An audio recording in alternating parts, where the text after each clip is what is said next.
Hello, everybody, and welcome to the latest episode of the ATACS podcast. We are adults, we talk about cool stuff, and today we are here to talk about The Legend of Zelda, Tears of the Kingdom. The date today is September 10th, 2023. I'm your host today. I am Flex from Raleigh, North Carolina, and we have a whole crew here, a whole roundtable of Zelda experts, if you will. So I'm going to go around and introduce everyone here. We have Paul from Atlanta, Georgia. How are you today, sir? I've temporarily relocated to the Eastern Plaguelands. I am getting over some COVID, so I'll try to keep the coughing to a minimum. All right. We wish you a speedy recovery, sir, and glad you're here with us. Also joining us is Alex from Apex, North Carolina. How are you, Alex? Good, and I just want to say that Toro better back off from my girl Paya. I know that hunk of a dude is moving in on my girl. Really, we're throwing down the gauntlet here early. Mm-hmm. Also joining us, we have Nate from Clayton, North Carolina. How are you, Nate? Hello, doing fine. And we have Ryan from New York joining the panel. Hello. And bringing up the rear here is Garrison from all the way from Argentina. How are you today, sir? Make some tears for this kingdom. All right. Yeah, and this is we got a big crew because this is a big game. One of the biggest hits of the year, has sold probably over 20 million copies at this point. The last update we heard was 18 million. Critically reviewed extremely well. Big first-party Nintendo game that's been in the works for years. Everyone's been excited for, and finally came out a few months ago. We have all played it. We've all, bare minimum, we have all completed the main story. I think we've all done a lot more than that in the game. And this podcast is coming out. It's September 10th. This is a few months after the game came out, so we have used those months to put many hours into the game, as we will discuss.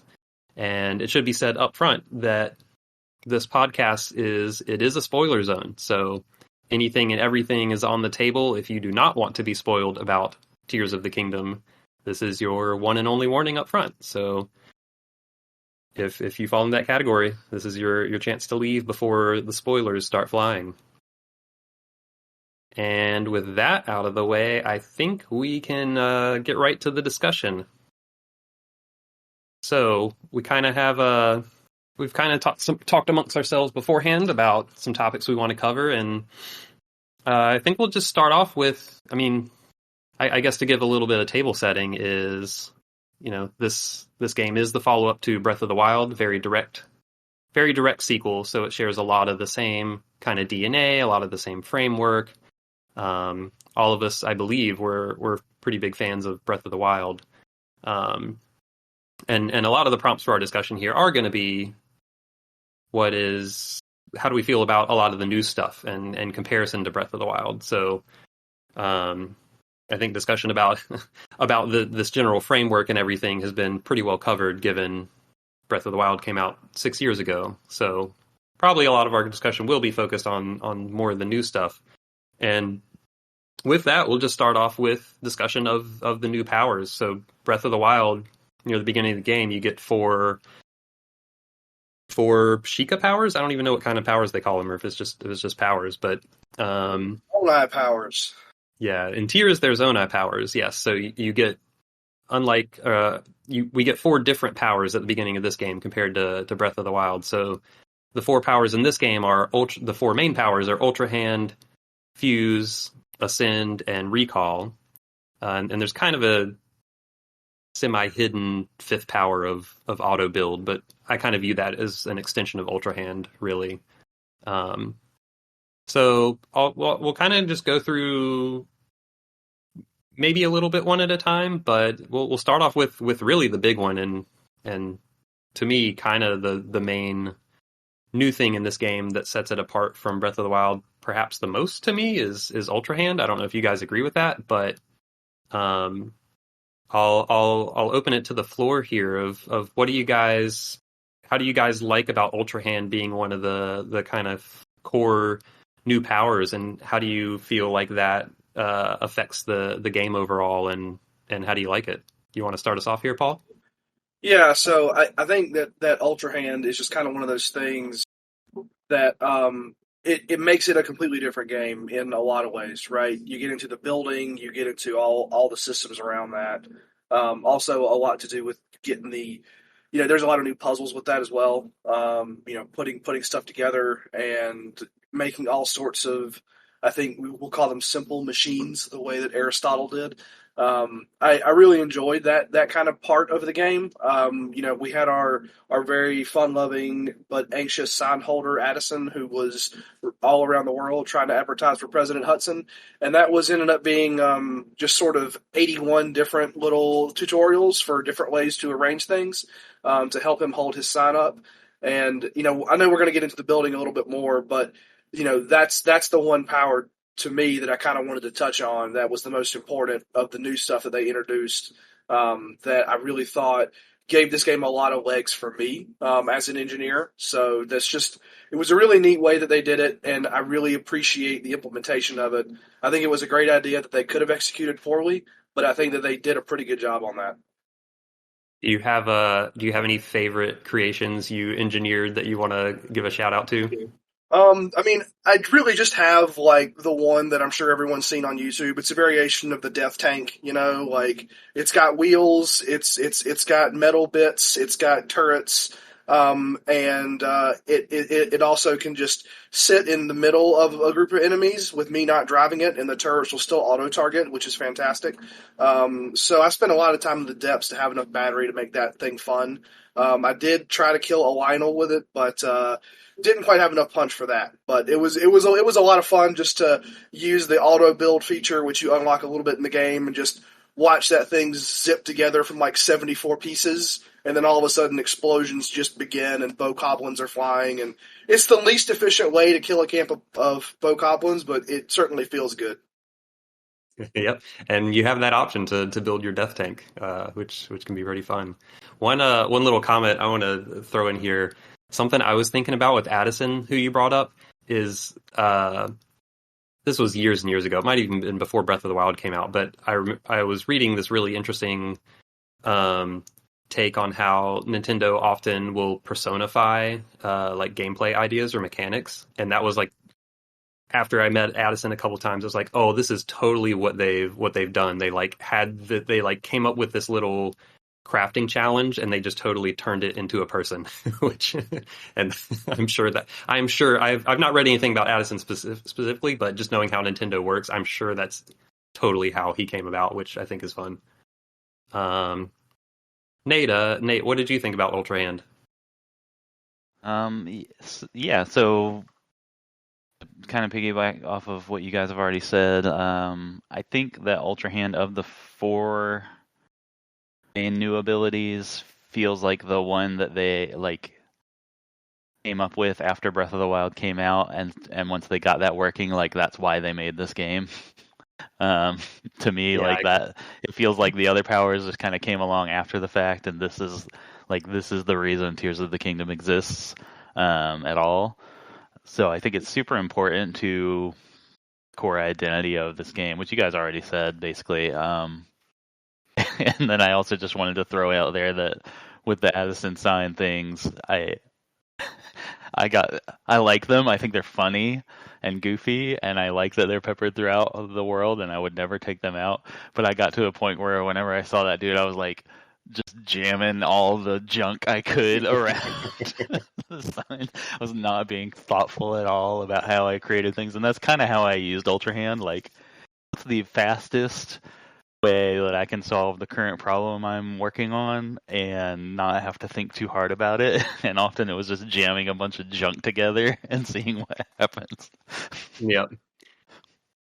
That's actually the main input I was going to have about Ultrahand is, yeah, I do agree that it feels like it's the power that led to their creation of this game. That it does feel like the central thing to me in this game, but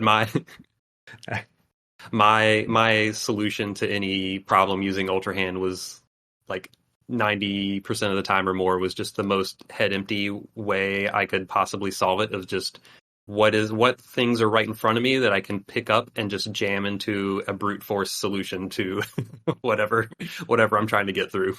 100%. That was me. And you could I very effectively played the game that way. I did not build any fancy Death Doom tank. I was just making stuff out of logs in the most most head empty way possible. What about you, Garrison? What did you think about ultrahand? Genuinely, y'all are making me wonder, like, are there like elegant solutions to Addison's puzzles? Because I just like every single time was like making these weird like multi-angle like non-Euclidean like creations and then just hoping for the best. Yeah, I thought Ultra Hand was really cool. I do think the other abilities just seemed a little bit underbaked. Like Fuse had some interesting utility with what you could do in terms of like fusing rockets to shields, but I did kind of feel like the weapon fusing mechanic was not anything special. I mean, I guess it made weapons a little bit more interesting, but I do think Ultra Hand was the star of the game. I am not someone with an engineering mindset, so I wasn't always creative, but I have enjoyed so much seeing the things that people have come up with in this game, the things that the game lets you do. Yeah, seeing that stuff on like social media is pretty fun, which I'm sure Nintendo also enjoys that, of like, oh, we came up with a power that is very social media friendly.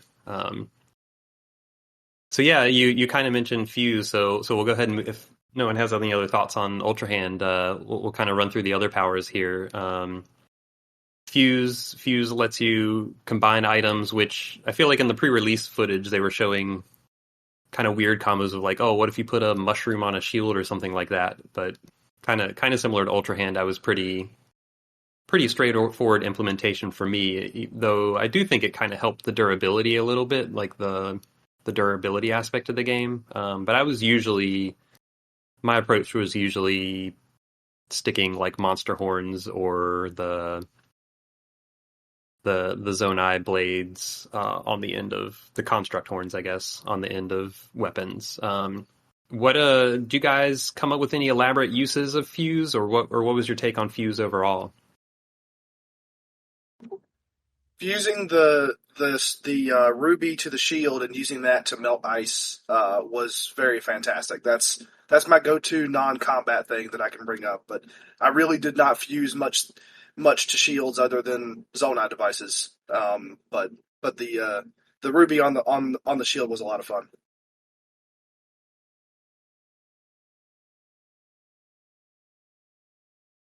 Did anyone feel like Fuse didn't work for them, or felt like it was like a really big star of the game, or how'd you feel about it overall?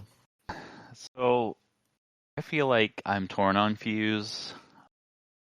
On paper, I think it's such a smart addition to this game where you're constantly collecting bags full of stuff and like give you little uses for those things, and expands the whole like weapon breaking system to like make that more dynamic even than it was in Breath of the Wild.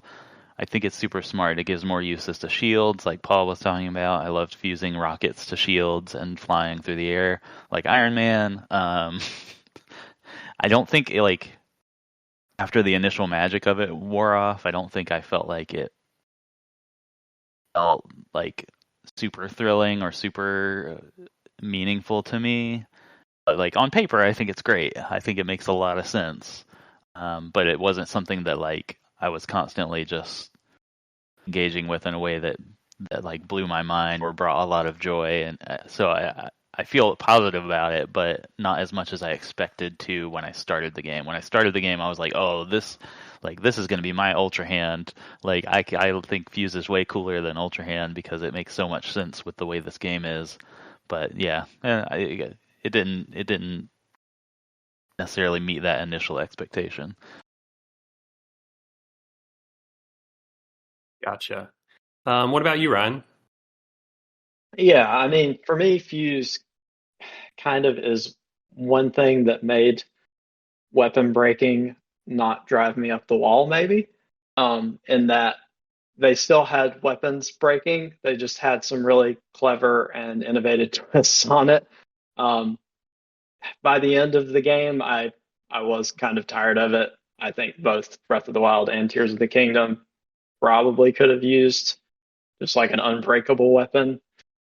And I'm not talking about the Master Sword, which kind of quote unquote runs out of energy temporarily. Like I think I would have appreciated in both of those games at some point to just stop having to fiddle with it. But at least, for the first stretch of the game, it's like, oh, this narratively and mechanically is it's kind of still weapon breaking, but you're assembling these different pieces and you're using monster parts and trying to optimize weapons in weird ways. Like so, I don't think it's necessarily like what would you call it, like a feature mechanic like ultrahand in some ways, but it helped. I guess it helped them kind of preserve some of what they were going for with the combat. Yeah. Go ahead, Paul. Just with the fuse thing, I feel maybe like I kind of pulled a Nate on the fuse where he was sort of throwing everything he could at the Ultra Hand to make that work. I don't know how much of this game I was running around with like a dude's arm holding another dude's stick, or a stick on a stick, or a sword on a rock, or a rock on a sword. Like there was definitely like fuse felt like it was required by the end of the game because you needed to get the attack power of your weapons up, and that was just how you kind of did that. But for so much of that game, I was running around with the dumbest combinations of weapons you could imagine. And that was kind of fun for me. Is like I can't believe this works. Like structurally, this makes no sense, but that guy's dead. But no, that was kind of a fun thing and like a big difference. Like I was not thoughtful with my fuse combinations at all. I just ran around fusing whatever was on the ground to whatever was in my hand. I do appreciate the naming convention when during the starting island, I put together a thick stick and a long stick, and it called it long thick stick, or no, it called it long stick thick stick. It's just like, this is perfect. How did you like Fuse, Alex? Yeah, I thought I did the same thing that you said, Flex. That I'm just kind of like piecing together things, and Paul also was saying, just random stuff, putting it together. Then towards once I started figuring out, oh, I could sort it by fuse power, and then I could start to see, okay, if I put this, boss bokoblin horn onto this weapon, it's gonna triple the power of it. And I think that it's also kind of interesting the way that they got rid of the whole like elemental arrow system of Breath of the Wild, and in favor of this kind of like fuse system of you can add elemental properties to your weapons, your arrows, and kind of made it so that as long as you had a bunch of those parts, you're never going to run out of you don't have to go out and search for specific types of elemental arrows. And then I thought that was a little bit frantic the first time I'm like getting the hang of it, that you couldn't, unlike the other mechanics that kind of like pause the action, Fuse is still kind of like everything's still going on, enemies are still attacking you. You have to like quickly fuse something, if your weapon breaks, to like add more power to it. And maybe that was a conscious decision on Nintendo's part to just make that action feel like it's more frantic, that you're just like, oh, you can't just take your time with it and think about what you want to fuse. No, you just gotta make sure you have the weapon in hand, run up close to it, hit that button, and then hit the other button to fuse. So it's an interesting mechanic. I thought it's a smart way of utilizing all the parts that you accumulated in Breath of the Wild, all the monster parts and whatnot. And the Key's eyeball for the arrows, that was a key power. So yeah, I thought, compared to the Ultra Hand, yeah, it's probably gonna play second fiddle. Yeah, that is a good point about the arrows. I was pretty indifferent on the melee weapons, but I think what they did with the arrows was I thought how fusing enhanced archery and ranged combat was really well handled. And that I definitely had the frustrations of like actually pulling it off, especially during a battle. I definitely had times where it was just like, oh, I guess I have to go into my inventory, find this thing, throw it on the ground, and then open the like initiate the fuse action like during combat, which they actually made it fairly elegant for fusing to arrows. Like you would press and hold the button and like a menu would come up that you would swipe through. You didn't have to go in your inventory, but for melee weapons, it was very cumbersome.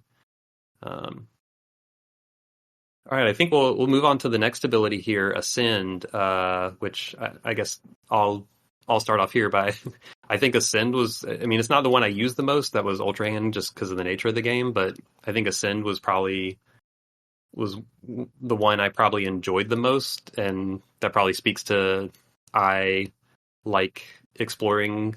Like my favorite thing about these games, Breath of the Wild and this game, is exploring the world, and I think Ascend gave me a different way to think about traversing the world. It made me, whenever I was dealing in a vertical space, it gave me another tool to think about navigating that space that felt rewarding, and I think they used it in clever ways with some of their designs. Like there were some places you could only access with Ascend, like especially in the caves and stuff. I think they used it to good effect there.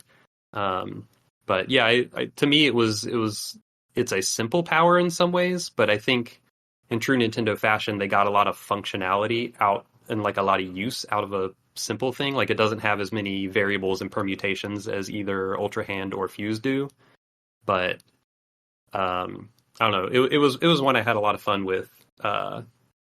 In just the traversal, and there's a lot of time in this game spent traversing the world. What about you guys? Ryan, what were your thoughts on Ascend? Yeah, like it's kind of like you said, in that it's less of sort of the sandboxy, in some ways mechanic than something like an Ultra Hand, but it's a really cool inclusion. And it's not uncommon for open world type games to have some kind of like grapple up. You think about games like Spider-Man and Arkham Knight, like it's kind of instead of climbing, you can do some kind of grapple or something. So this feels like a bit of Nintendo's version of that, where sometimes you can use it and just like fly up to the top of the mountain and like it works in ways that surprise me. And then in other cases, you just like, it's totally useless. It's like I can't go anywhere with this.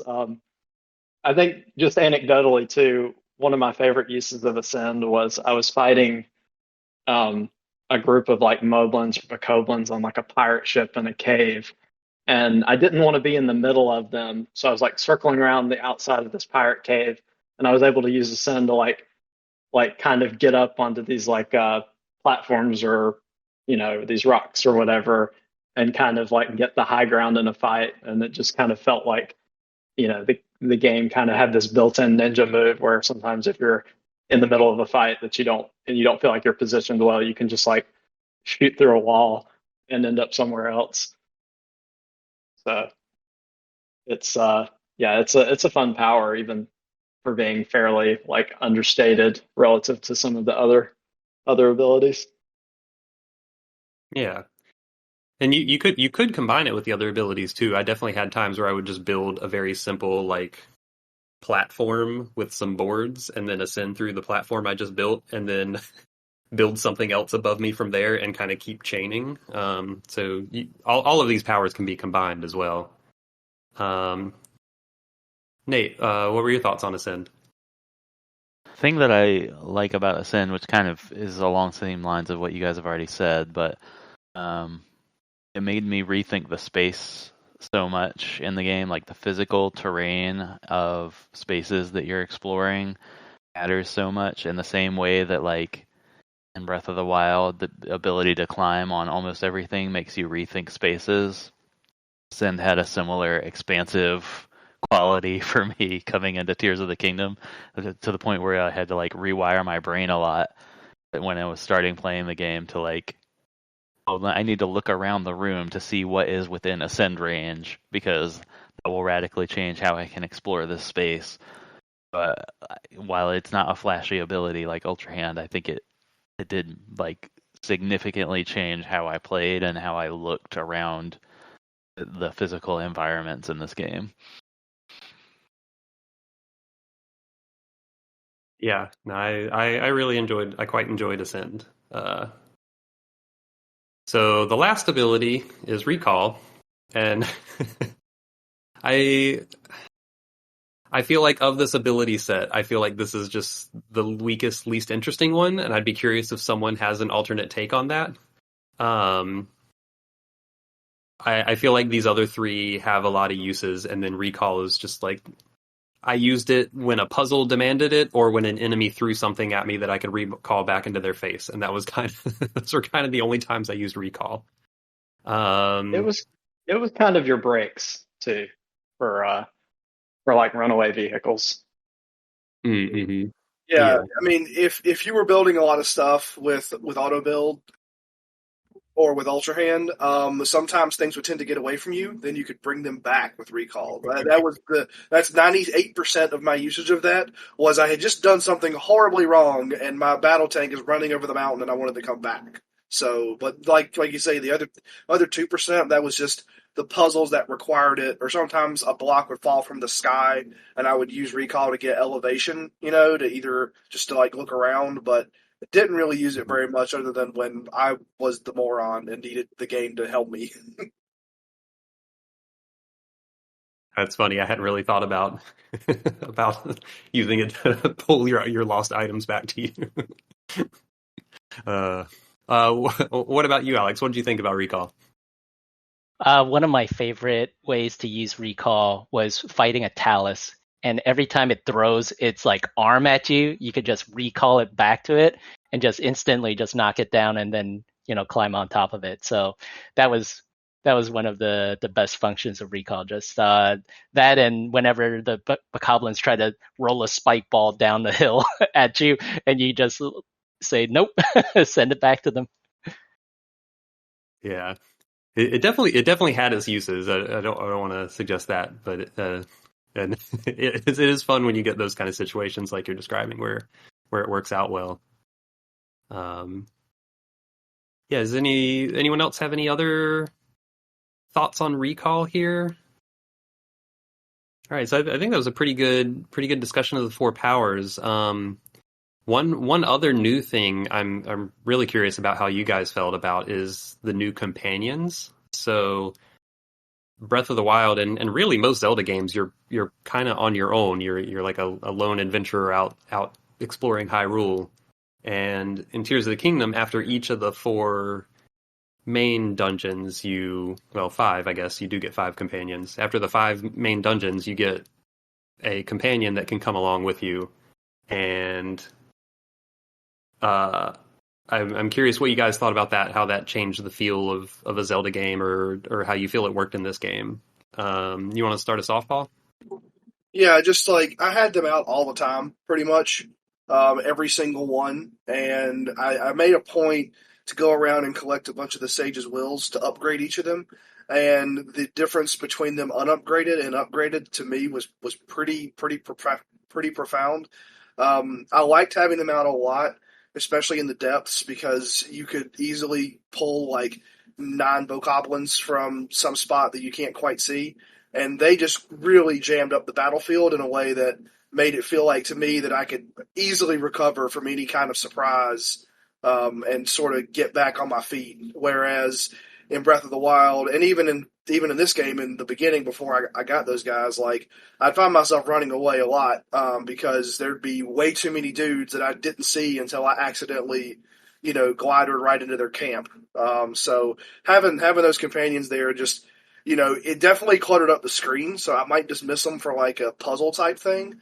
But if I'm just like down in the depths trying to mine some ore or do some exploring or just exploring in the overworld, when it's like an open spot, I really appreciated that they could help make, regular encounters a lot more manageable. And I Gosh, I forget. I'm bad with names, but the Goron companion was amazing for mining and digging through caves. Yes, absolutely. Yunobo. Yunobo, yes. Yeah. What about you, Garrison? How'd you like the companions? Maybe I'll be a contrasting voice on this one. I like the idea, but I wasn't always impressed with the implementation. I feel like there were so many times when I was trying to do something and accidentally blew away some monster parts thanks to Tulin, or just kind of like they were just kind of in my way. So the combat support was nice, but I oftentimes just felt like they were just not really doing what I wanted them to do. I was trying to activate one of them and activate a different one instead. So I didn't always love them, but I also did all the depths before getting Yunobo, and I feel like that would have really changed my opinion of the depths. So there's also some like my own mistakes there. Yeah, I don't know that that's too contrary. I actually turned them off a lot because I kept accidentally triggering them when I didn't want to. If I got into a big fight, then I would go in and I would press the menu, go turn them all back on because you could disable them and they would disappear. So I actually mostly when I was just traveling around the world, I left only the Rito character on, so he would help me with his gust to glide around. But a lot of times I was traveling with most of them off until I needed them. What about you, Alex? Yeah, I just wanted to talk about Mineru, the mech. And I've been reading a lot of comments online about how she was basically useless, but and this is something we'll talk about a little bit later as we talk about how we progress through the game. But my daughter, who was playing my game with me, managed to find the 5th temple before we were done with the first 4 temples. Nice. And we fully utilized the mech. I was like, oh man, this is sweet. And then we used it a lot more than probably most folks who got it like way towards the end of the game. I would use it to cross the gloom in the depths. I would just use her instead of my weapons to break open ores. I don't think she was great for some of the harder to damage rocks, but yeah, I think it was just fun to just like have Link on a mech. I thought that was pretty sweet. And then I also wanted to quickly mention that I totally agree with all the comments that Garrison said. It was so easy to just hit the wrong, activate the wrong power when you didn't want it. Or the other annoying thing was chasing down Riju when you wanted to activate her power. And you're just like, get back over here. I want to use this. And you're just like all the way over on the other side of the battlefield. I think Tulin's ability was just clutch for exploration. I initially was sad that we didn't have Rivali's Gale anymore to go up, but I found that traversal horizontally was just as important in this game. Yeah, no, Tulin was my champ. All right. If there's no other thoughts about the companions here, I think we can move on to some more of the geographical additions to Tears of the Kingdom. So a lot of what was in their marketing was we're in the sky now. There's these sky islands that you can get up to in a variety of ways and explore around. And of course, all the powers play into that because a lot of that is more vertical, which gets used for Ascend, and you can build flying contraptions with ultrahand and all of this stuff. But it also added a lot to the world because this we are revisiting the world from Breath of the Wild. So a lot of that surface world is similar. I mean, there are definitely changes, but kind of the same similar landmarks, and the Sky Islands are a completely new area, but also something Nintendo didn't reveal a lot in marketing was the depths. So in addition to new area up in the sky, there is also area under the surface. So how do you guys feel about the addition of all these new areas and how that changed the game? You want to get us started here, Ryan? Yeah. I'm really kind of a fan of what Nintendo did, like kind of adding each of these different areas. I guess partly from maybe a narrative perspective, and that it sort of expands the world and everything, but also, from a mechanical perspective, each of the areas kind of plays a little differently. In the sky, you have kind of the skydiving, which is a bit of a nod to Skyward Sword, which is a game I'm a fan of. But you have to get around using flight or gliding or things like that. Whereas in the depths, they kind of put this, I think, a really interesting mechanic with like light and darkness, and there's a lot of gloom that affects the combat, and like the enemies, a lot of them are kind of gloom infested. So, I guess overall, I kind of liked the inclusion of these different areas, and I thought it made the exploration a lot more interesting. And it's interesting too. I was talking about this with my brother, who also played the game. He's not on the podcast, but one comment he made to me that had me thinking a little bit is that he felt like, in terms of setting, that the world of Breath of the Wild was a little bit more grounded, and that the world of the Tears of the Kingdom was maybe a bit more like fantastical or mysterious.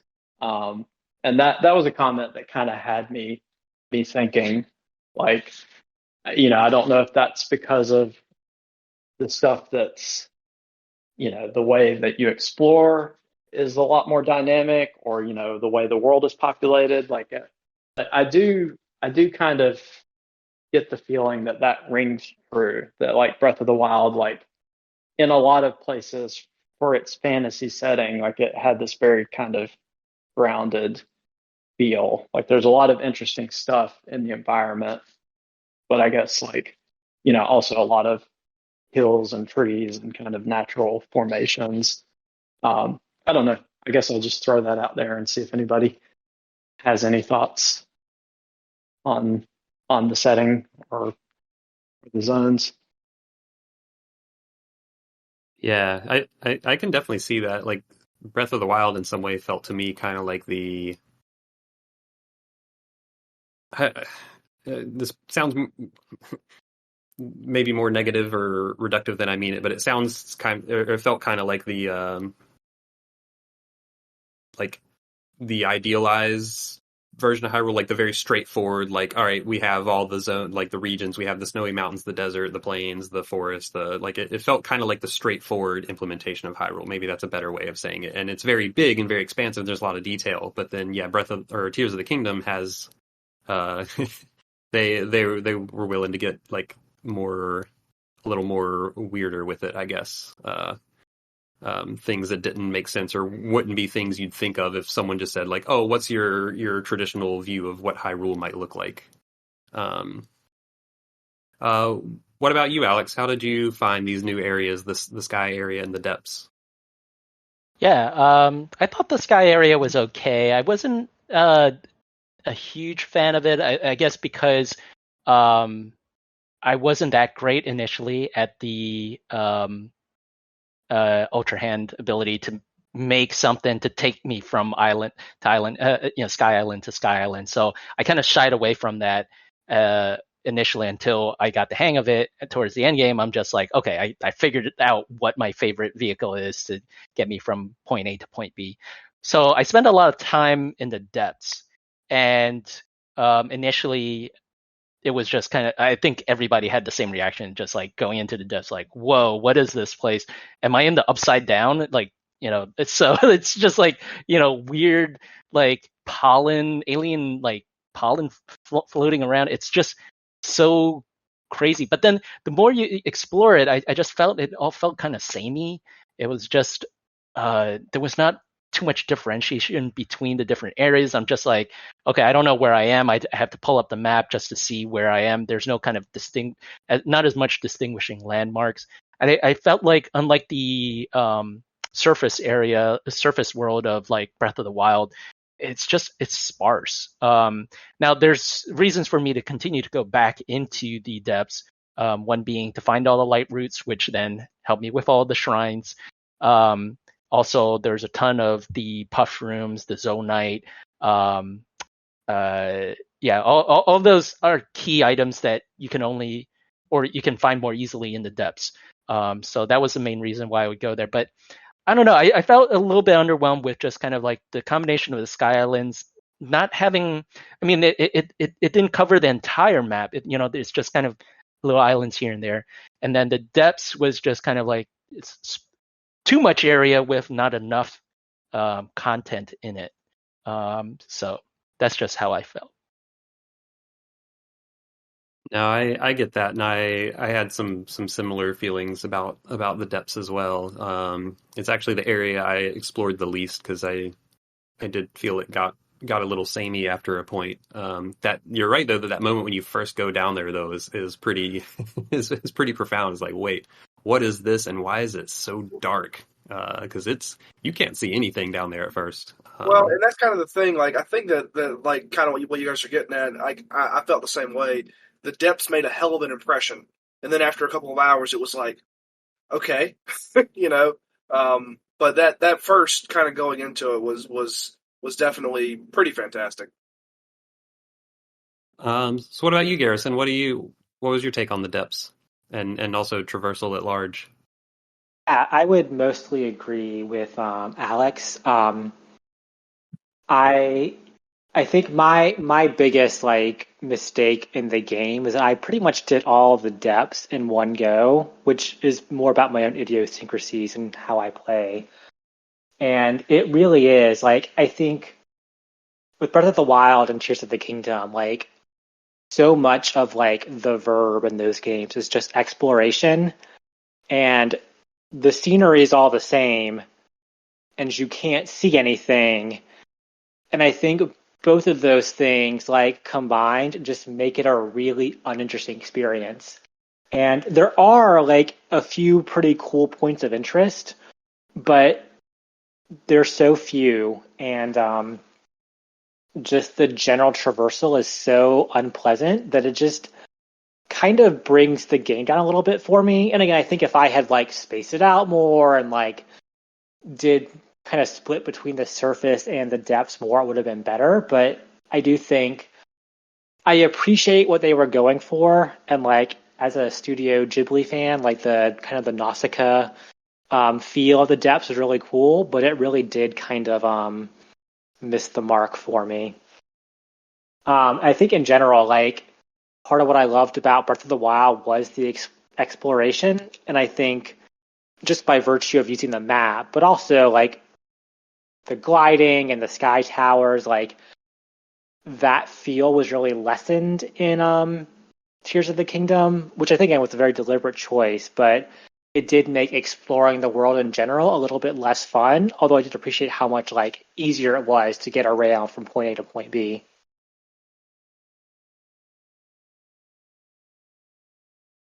Yeah, what about you, Nate? How did you like these zones? Yeah, so it's something that I feel like I struggled a lot with the breakdown between the sky, the mainland, and the depths early on in the game. And I guess to follow on what Garrison was just saying, I agree that I think it's interesting that it feels like from the way things are split out across those areas, it feels like Tears of the Kingdom puts a lot less emphasis on like the moment to moment exploration of like specific spots and like feeling that movement around the world in the way that Breath of the Wild does. I think that is missing from Tears of the Kingdom in exchange for other things, right? Like zonai building and and skydiving and all that stuff, which is a trade-off that they went for, and I can't say that it didn't work out because this game feels like its own thing, and that's a good thing.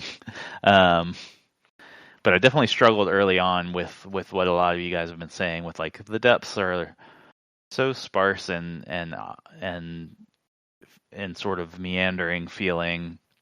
I ended up just deciding that I didn't care about the depths at all, so I did very little in the depths, and it worked for me by the end of the game, just in the sense of it being somewhere that I went to when I had a specific reason to, and it was like different and dangerous in a different way, and that was fine.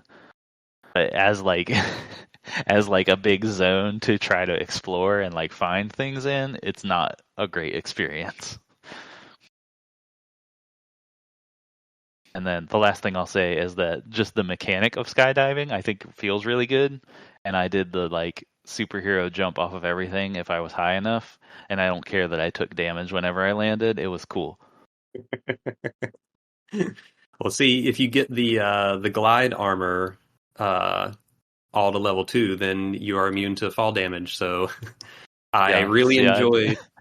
I'm sorry. I would have liked that. I never got that. Yeah, that was one of the first armor pieces I got the armor set bonus for, and it was very fun diving from the sky all the way down through the surface, all the way to the depths, just this huge dive, and just like full maximum speed, terminal velocity, and just smack right into the ground, no damage. It's great. Every time I was in, what is that, like, is it the town you go to right at the start that's in the middle of Hyrule Field? I can't remember. Lookout Landing. Lookout Landing, yeah. Every time I went there and you go down into the little pit to get to like the shrine and stuff, I would always do the skydive down into that and just take the damage because it's funny. Perfect. Alex, you had another comment here? Oh yeah. So I did rag on the deaths, but I liked the general concept that they were trying to go for. Nintendo was trying to make this kind of mirrored universe of the surface world. Some of the things that stuck out to me were like Lionels show up under the stables. Another one was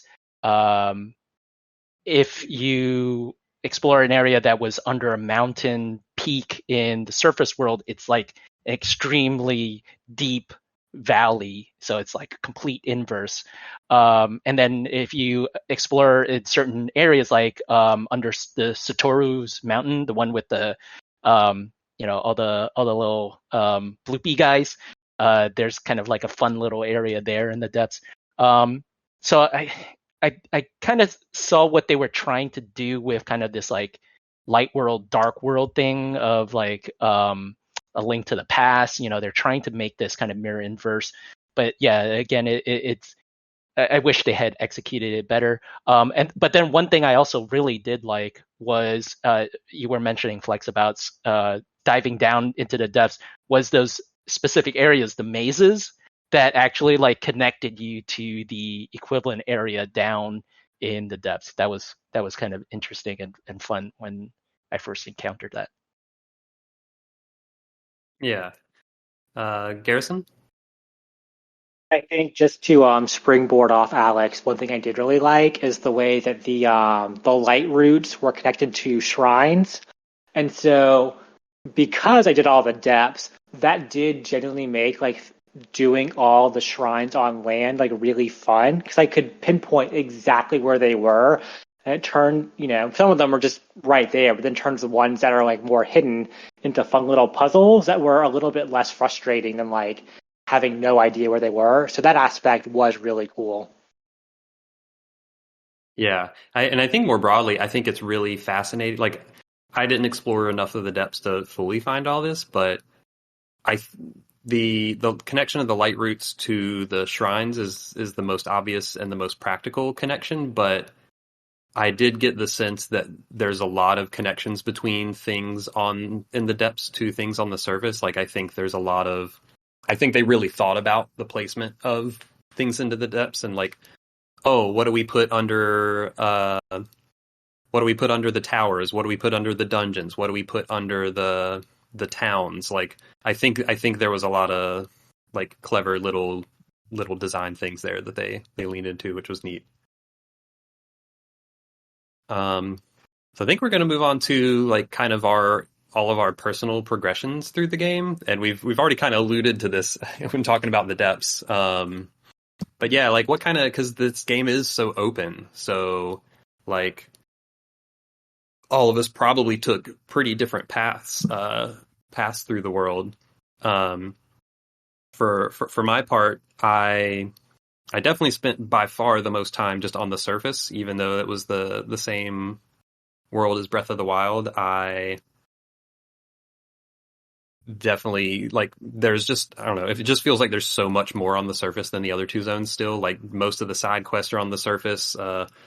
Most of the dungeons, even if you end up going to the sky or in the depths for the dungeon part, initiating it is still on the surface, and there's a lot of like lead up to the dungeons.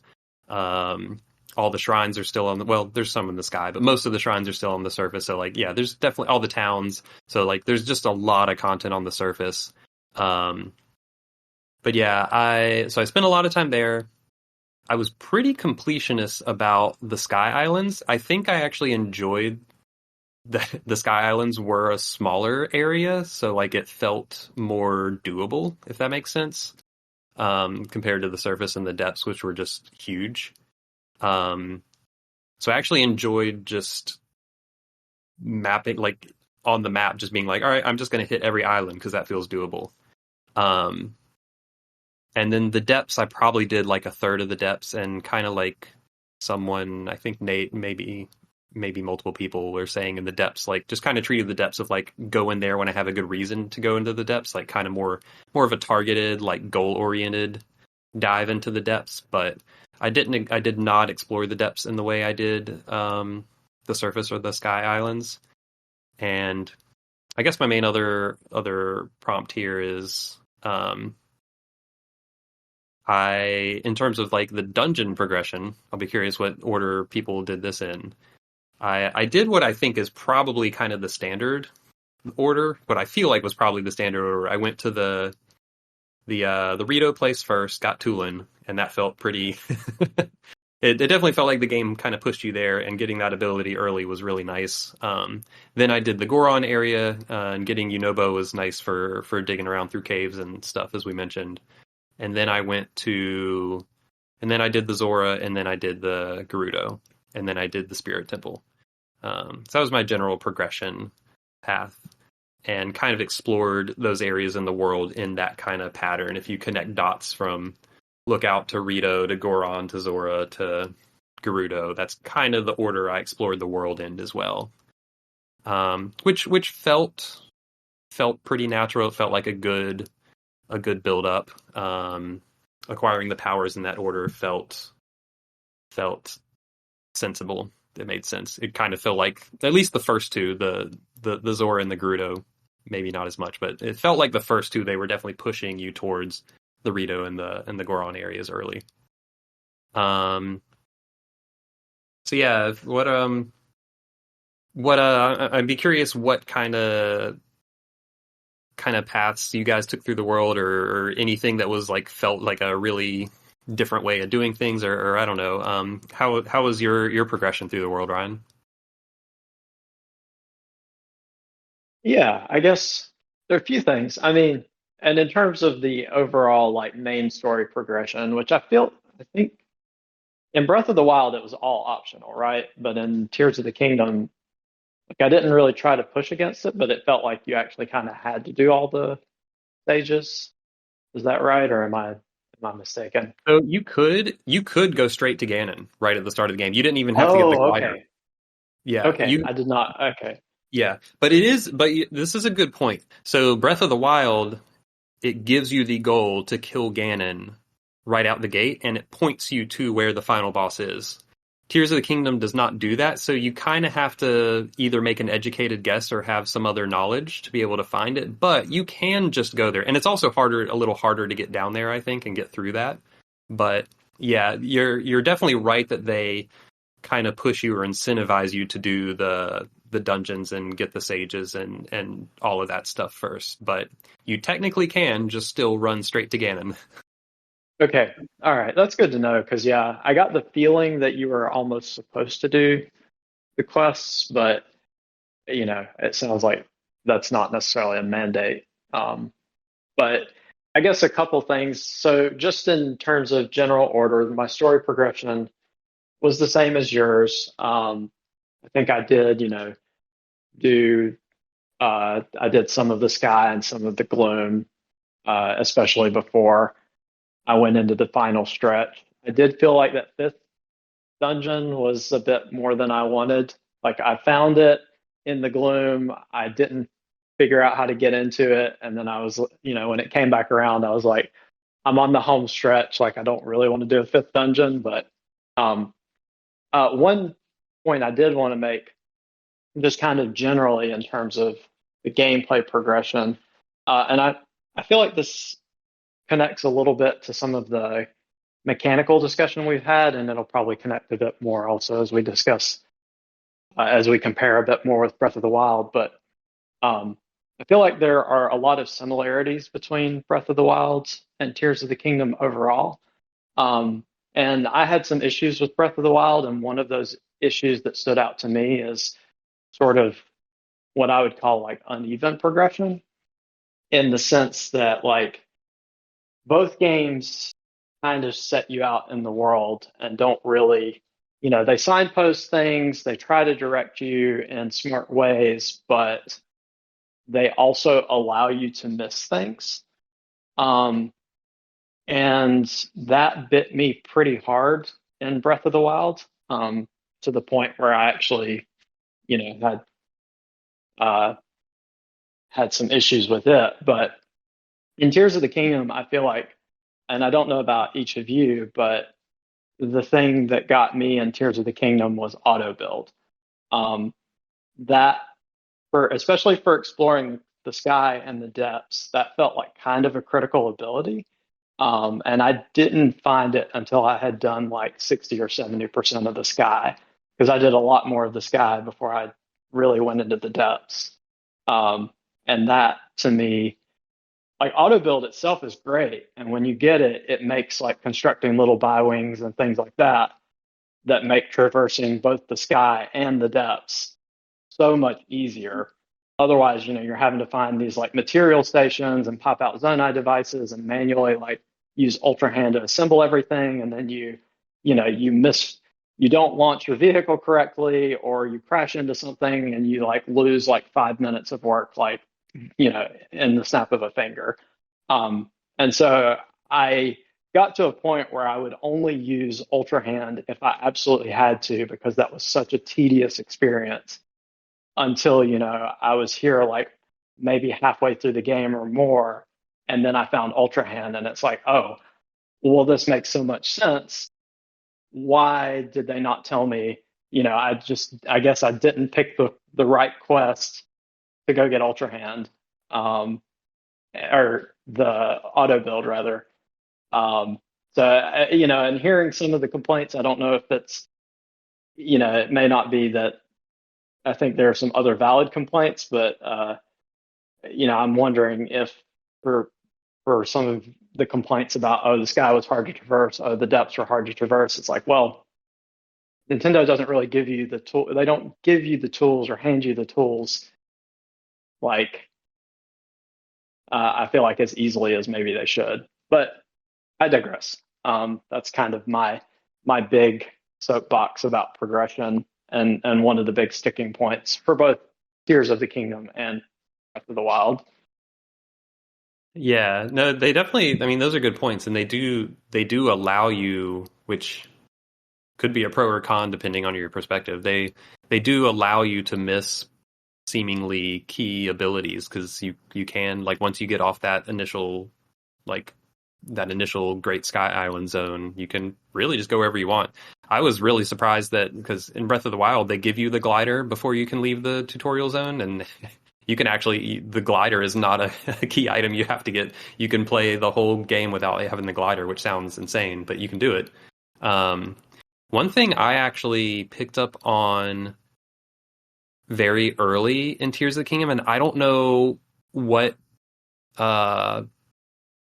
cued me into this or what led me to read this language from the game, but doing anything that was classified as a main quest or maybe also a side adventure, I forget exactly, but there were different categories of quests in your quest log, and one or two of those categories I picked up on very quickly that certain categories lead to important things. So I would prioritize quests from those categories, and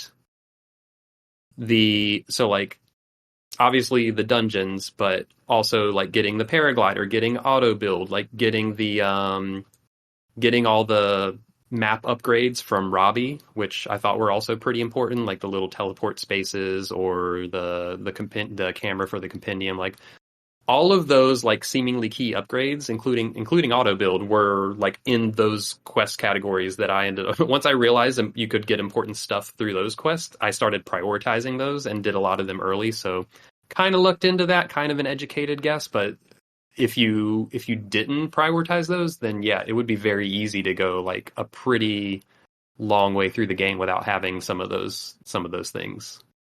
Paul, Yeah. what was your... Oh, real quick, Ryan? Oh, yeah, I was just going to say, you're right, and I seem to remember that being one of the last of those that I got to. Mm-hmm. Yeah, so like kind of going back to what Ryan was talking about, I very nearly bounced off this game 4 hours in. Like I couldn't figure out where the game wanted me to go. Everything killed me in one hit. I found 3 shrines. I couldn't find any more. And this was just like I was getting really frustrated with it. And so I did the thing that I do when I get frustrated. I go and ask the internet, am I just stupid? And it turns out I am. However, it's just one of these things that for whatever reason, I could not pick up what Nintendo was putting down for progression for this game. So I literally spent probably maybe 60 hours on my playthrough, maybe a little more than that. But my first 20 hours, I decided to just script myself. Like I went to maps, I found shrines, I found the way that you're supposed to go, I got the abilities to get myself set up to where I didn't feel like I was dying every 5 minutes. After that, I gave myself some space to just sort of explore the world without it feeling so dangerous. And then once I had done that, I ended up finding the Spirit Temple out of order. I did that one before, like fourth, right?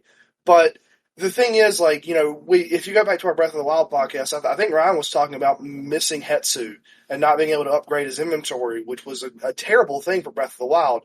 I could not find Hetsu in Tears of the Kingdom, and I had like 90 Korok poos. And I'm like, okay, listen, I'm actively not having fun with this. This progression is not making any sense to me, and I don't know what to do. And I'm not just going to put this game down because I spent $70 on it. So, at that point, yeah, like I went and I pulled up a map and I went to Reddit and I read some things about what people recommended and, some tips on fusing and this and that and the other. And like, I think that, for whatever reason, I needed like way more tutorial than what this game gave me for where to go, what to do, and how to go about it. I was trying to play it like Breath of the Wild, and you're just not successful with that. Like they want you to use that fuse mechanic almost all the time. Unless you want to break a whole bunch of weapons on enemies that are just, like sponges. So I think that may be where, I'm going to diverge with a lot of folks. Like, I did not explore the first X number of hours for this game until I got to a point to where the exploration wasn't just incredibly frustrating. But when I realized I couldn't find Hetsu, and I couldn't explore the map around to see where he might be, and remembering how much of a difficult time Ryan had, that's where I just kind of broke and went, all right, where's the interactive map? Give me the spoilers. Where are the shrines? I need more hearts. And then, the middle was fine. The end was fine. But that beginning was extraordinarily rough for me to the point where I very nearly bounced off the game.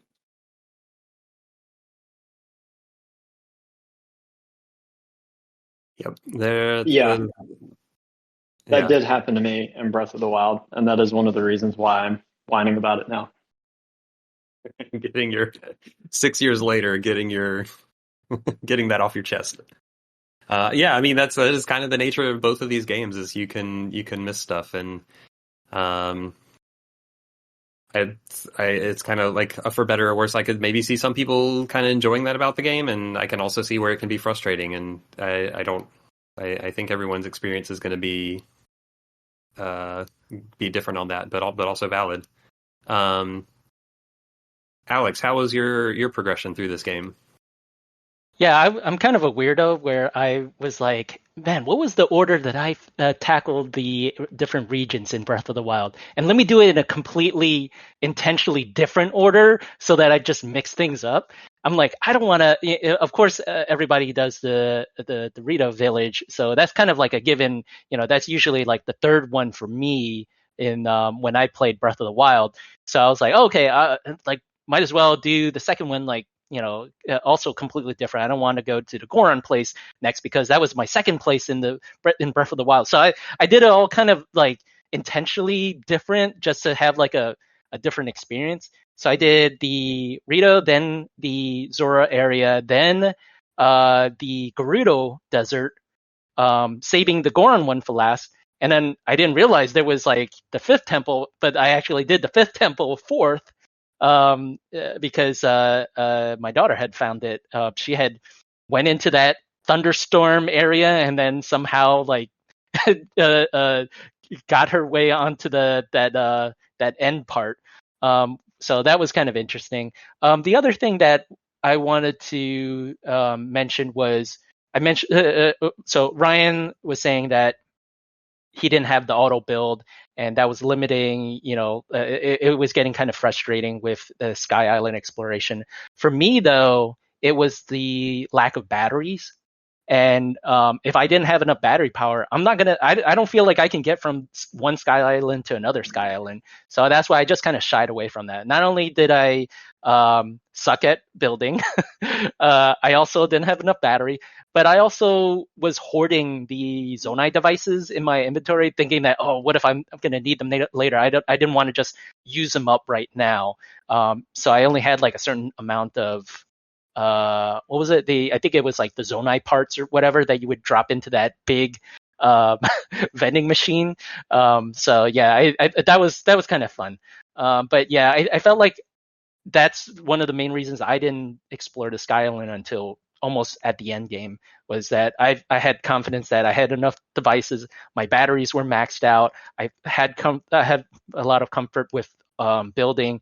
I had auto build, although I think I kind of found auto build kind of early because I was doing all those. I think what's her name, Joshua, the little girl in Lookout Landing, was kind of like, hey, look at these statues and they're pointing at a certain direction, and then that's how I found it. But yeah, I think there was it was kind of interesting how I kind of imposed these sort of like game rules on myself, even though the game itself was just completely open and hey, go at it, do it the way that you want. Yeah, I mean, this game is definitely with its kind of sandbox nature, like it kind of invites, and I did a little bit of that too. It kind of invites those own rules and like kind of creating your own, and that can be really fun. And can also give this game a lot of replayability because you could play it again with like a different set of self-imposed rules and could have a totally different feel. Oh yeah, some people have rules on that they said if you want to make the game harder on yourself, no fast travel, or only eat when you're at a campsite, or like it's like all these like crazy rules for like making it feel more immersive, but like crazy hard too. Mm-hmm. Like, how do we make Nuzlocke run style rules for Zelda? Totally. Yeah, so I'd be curious, and not everyone may know this. If you're willing to share and you know it, do people know what their completion or their time they spent playing and their completion percentage, which the game will show on your map after you beat Ganon? I did look up my percentage yesterday, or maybe the day before. My completion percentage was about 58%, which was actually higher than I was expecting. I did 144 shrines, which is I think a little under the max. And my Switch tells me I played 145 hours or more, which I'm sure a lot of that was a fair amount of that was idle time, but I definitely played this game a lot, so probably not too far off. But Garrison, do you know yours? Do you want to share? I do.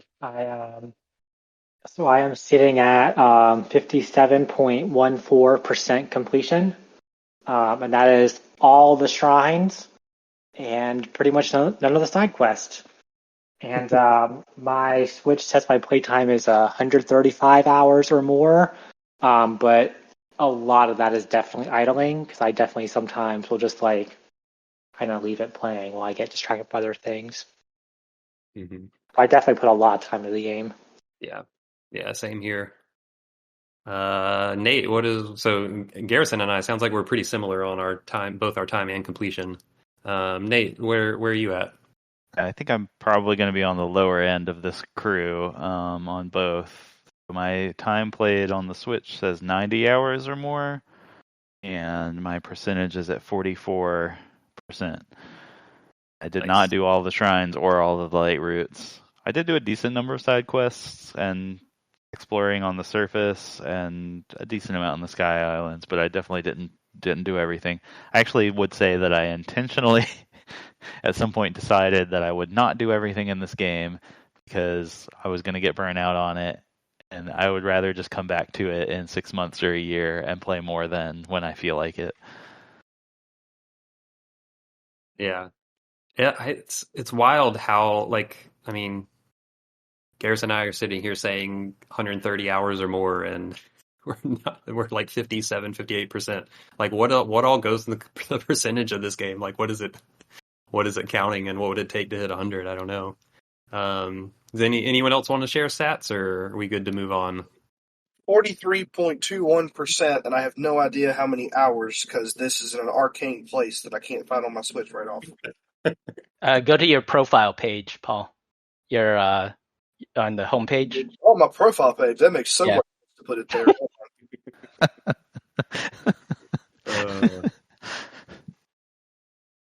So while Paul's looking that up, we can go ahead and kind of pivot to our next topic, which is going to be about the story. I don't know that I have a ton of thoughts on the story. I do have one very big thought that I'll share after some others share some thoughts, because my thought is about the ending specifically. My only outside of the ending, the only thought I want to shout out is I am really displeased with this version of Ganon. I like the look of him. He is the most one-dimensional cartoon villain. He's the most cartoony, just I'm evil and will do evil thing for evil's sake, Ganon, and just says nothing interesting or does nothing interesting. And every time he was on screen, I was just like, oh, why could they not put any nuance to this guy? Listen, we know you just hate Matt Mercer. We get it. We all had a whole discussion about this in the chat, so it's fine. Look, Matt Mercer is a fine human being. He did a great job reading the script that I'm sure he was given, that he did not write himself. He did a fantastic job with it. So the only other story thing I have to talk about is the ending, but I want to give others a chance to weigh in on story stuff here. Nate, you want to kick us off here? Sure. I agree that Ganondorf was a little one note, but it's okay. He's a very good looking, good sounding Ganondorf, so we'll give him that. Yes, he is. He does look good and sound good, so I will give him that.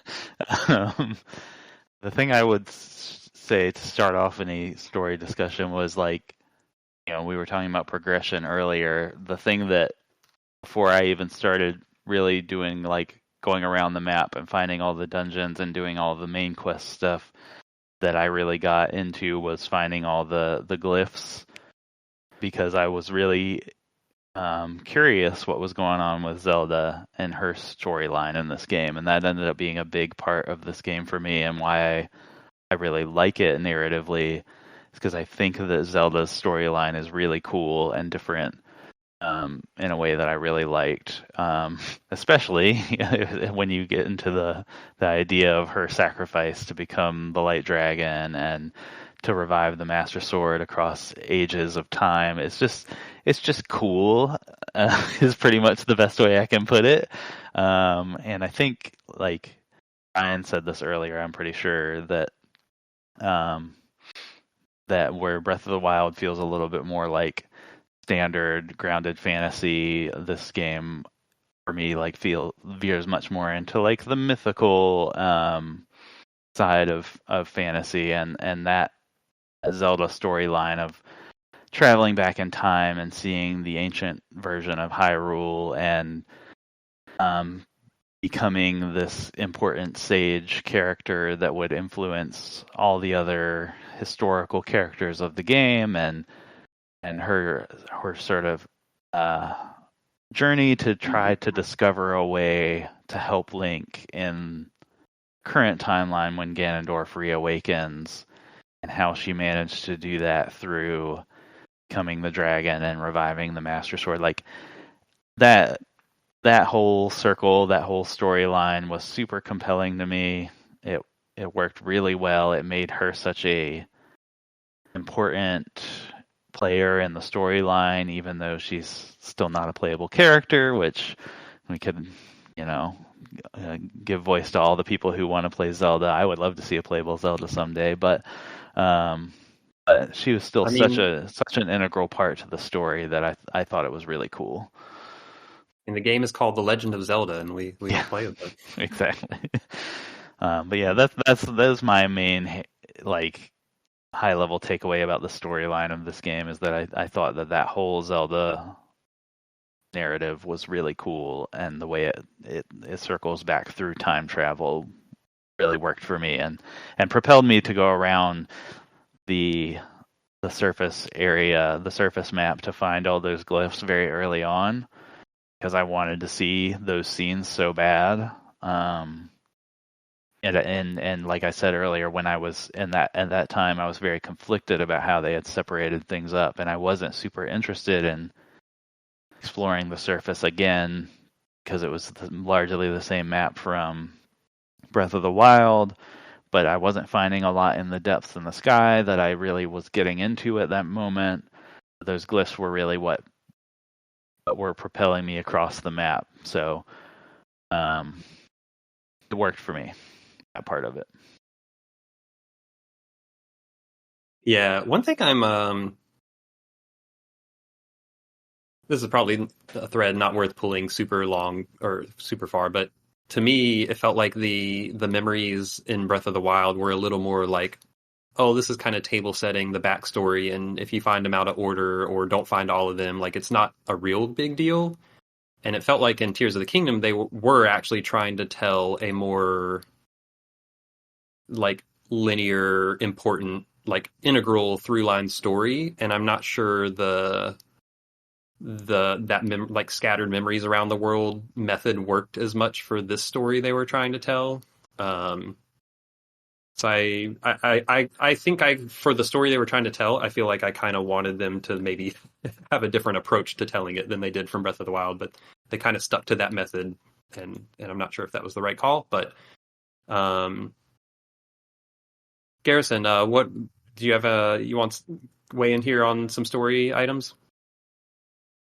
I think I was going to be a little bit crankier about it, but I do think Nathan made some really good points that are maybe making me rethink things a little bit. But one thing to say is that, like, y'all were joking about Ganondorf earlier, but I think it's a legit, like, criticism of the game. Like, I think, I think we've seen more to, like, Ganondorf in, I say recent, we're talking, like, 20 years recent, like, Wind Waker, had a little bit of character kind of to Ganondorf. Skyward Sword gave us some, like, actual, like, backstory behind, like, who and why Ganondorf is, and, like, for him to, like, just be kind of a generic, like, villain, I really thought we could have had something a little bit more there. And I think that's kind of my frustration with this game story in general. Like, I recognize that, like, I think Zelda has some really cool lore and some really cool aesthetic, but, like, in terms of story, it's not really a story game. But I feel like it is one that could do better, and maybe by virtue of being a, like, completely non-linear game where you can do things in any order, maybe you really can't do a strong narrative. I'd like to see them try to do something a little stronger with the really cool world and lore and even the characters that they have kind of created, but it just wasn't there for me. I do think Nathan made some really good points about Zelda and Zelda's kind of journey in this game. One of the things that I really liked about Breath of the Wild was the backstory about Zelda and kind of like her grappling with her role in things, and kind of seeing a continuation of that was really cool. And I do think for me the coolest moment in the game was kind of piecing together the glyphs and what was happening, and then seeing the light dragon in the sky and be like, holy crap, like I know what's happening, and like going to find the master sword, like as someone who's like not a clever person, like figuring that out on my own was a really cool moment. And like they did seed that story well enough that like there are so many ways to get to the light dragon to find Zelda, and you can piece it together from the glyphs. I think the Deku tree will hint it to you. I think there's another little side quest that will kind of point you to it. I do think all of that is really cool, and I really commend them for that. But I think, would have really liked to have seen more. And I think some of the reviews even said like, oh, this story is really good. So maybe there was just some like expectation I had going into it that was going to be a little bit stronger. But overall, I just thought it was fine. It was mostly just like table setting for like a fun adventure. And then like an ending that was like fan fiction I would have written when I was 13 in the best possible way. Now I want to read Garrison's Zelda fanfic. Specifically 13-year-old Garrison. Yeah, and I think it's a good point you kind of hinted at of like, how do you make a linear story in an open world like this? And I think it's a real challenge. Something that kind of bugged me, I mean, this is a minor detractor because, like you said, the story is mainly table setting for exploring. But one thing that really that bugged me a little bit is like, so, you know, Breath of the Wild, your initial goal was kill Ganon, and it was like everything was in service of that, right? Tears of the Kingdom, your initial goal is find Princess Zelda. Like, that's kind of like your guiding light, right? Once you've seen those memories, you know where Princess Zelda is. Like, you have found Princess Zelda. And there's actually, like, because of the different order you can do things in, there's actually, like, some really, like, I definitely got in dialogue things where people were like, yeah, we have absolutely no idea where Zelda is. Like, where could she be? And Link's just staring at them, and you've seen all these memories, and it's like, Link, say something. You know where Zelda is. It's like, but of course they can't do that because that would break the flow of the game and all this other stuff. But it is wild to me. Like this is probably the game where it bothered me the most that Link is a mute. Yeah, and that's kind of where I was going to go, kind of bouncing off of what Garrison was saying. I feel like that the game told me the wrong story. Like, I wasn't interested in the story of Link. I was interested in the story of Zelda. The story of Zelda as told through those tears, and that imprisoning war was legitimately interesting. And it's a little like how whenever we talked about Returnal, and there was like a sci-fi thing there that actually just devolved into like a psychological exploration, but I was really into the sci-fi part, not the psychological exploration. Like, the game did a great job of making me care a lot about Princess Zelda and what it is she's going through, what happened to her, where did she go, like what's going on. But then it still left me with Link, and it still left me with Link who has all this player knowledge that he's not able to communicate to anyone, like you were just saying, Flex. And that kind of frustrated me a bit, you know, like this story to me, it didn't feel as impactful in Breath of the Wild. Like Breath of the Wild, when that game started, I felt a true sense of urgency. Like, man, I've been asleep for 100 years. I died. I came back. There's the princess right there. There's Ganon right there.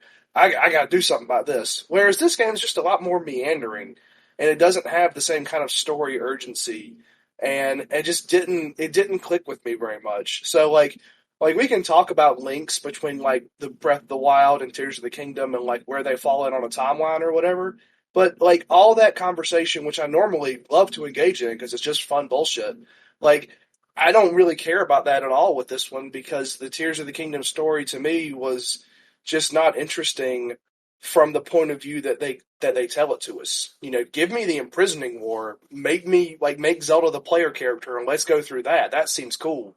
But they didn't do that here, so I just found myself really like once I unlocked all the tiers and I got that whole backstory, I didn't really have any real tie narratively to the rest of the game. It was just going through the mechanics of finishing it out. You know, glad to see Zelda came back in the end, like because I was invested in that. But you know that they took what should have been the main story and made it more window dressing. I didn't like that very much. Yeah, it's interesting when you talk about it being more meandering. One thing I felt when playing through the game is like they were maybe going for this like you're solving mysteries kind of feel because they played into a lot of that of like trying to figure out where Princess Zelda is. But I do think that made it kind of more meandering because it was less about like, oh, we got to save the world or defeat Ganon or what it is in it, and it was more like, oh, where's Zelda? Let's go investigate. You know, kind of a vibe is how it kind of came off. Which I think could work, but I'm not sure they pulled it off here. Ryan, did you wanna weigh in on these topics? Yeah. Um, a lot that's been going on, and there's some stuff I agree with quite a bit. Stuff I maybe don't agree with as much. I do agree with the general theme that Zelda's story is one of the most interesting parts of Tears. And I liked Breath of the Wild's storytelling, except for the ending, which I'll circle back to that in a second. But I think Tears kind of did it better. There was kind of a genuine mystery and some real plot twists in, and I sort of like the investigative, like looking into the past method of storytelling. But as I was progressing through the tiers and the game in general, I was like, this looks like a tragedy to me. Like, is Nintendo actually going to go there? And you kind of, of course, there's a bit of a happy ending, but I feel like it's paid off pretty well. But as I was going through the game, I was like, oh, wow, this looks to me like there's like kind of a genuine like tragedy building here. And yeah, I like that there was sort of a mystery while you were kind of playing the game and investigating. Side note on Ganondorf, I didn't feel quite as low on him as everybody else does. I mean, motivation, maybe not. Ganondorf, always kind of a sneaky guy. Like, I felt like he was kind of crafty in this game. He uses the puppet Zelda and he kind of stabs Sonya. So I don't know that they did a lot with his motivations, but I thought he was at least kind of a pretty good villain or a villainous villain, I guess. Um, I like Tyr's story overall a bit more, not just for the story, the plot twist, the mystery. I think the cinematic moments were a bit cooler, and I think the ending sequence in Tears was paid off so much better. I guess uh, just comparing to Breath of the Wild, you kind of get to the end of that epic journey, and the ending really falls, I feel like, pretty flat. And then the whole Dark Beast Ganon thing was just kind of popped out of thin air. I don't know that anybody feels strongly about that fight. Whereas, in Tears of the Kingdom, you fight Ganon, have a pretty cool battle, I think. I don't remember if the sages are involved at that part, but then you beat him, and then he swallows the stone, which is a theme of the story, right? So he swallows the spirit stone and like turns into a dragon. So you have kind of this epic final round that feels very paid off in my mind, and it was kind of a neat fight as well. So I mean, not that either game. I like the story in both games. I like the one in Tears kind of better. Yeah. Nate, I think you had something you wanted to follow up on. Yeah. So, real quick, I'll just say that 'cause I think people are going to share their thoughts on the ending here. That I mostly thought it was pretty good. The maybe lead up to the final boss, I mechanically didn't jive with super well, but actual final boss and sequence with the dragons in the sky was some real ridiculous stuff that I was okay with. It was fun. Why Ganondorf was just hanging out below the castle, not doing anything, I don't know, but you know, the end sequence was cool enough. When you're that old and you're just a bag of bones, you need your rest, okay? Yeah, I guess so.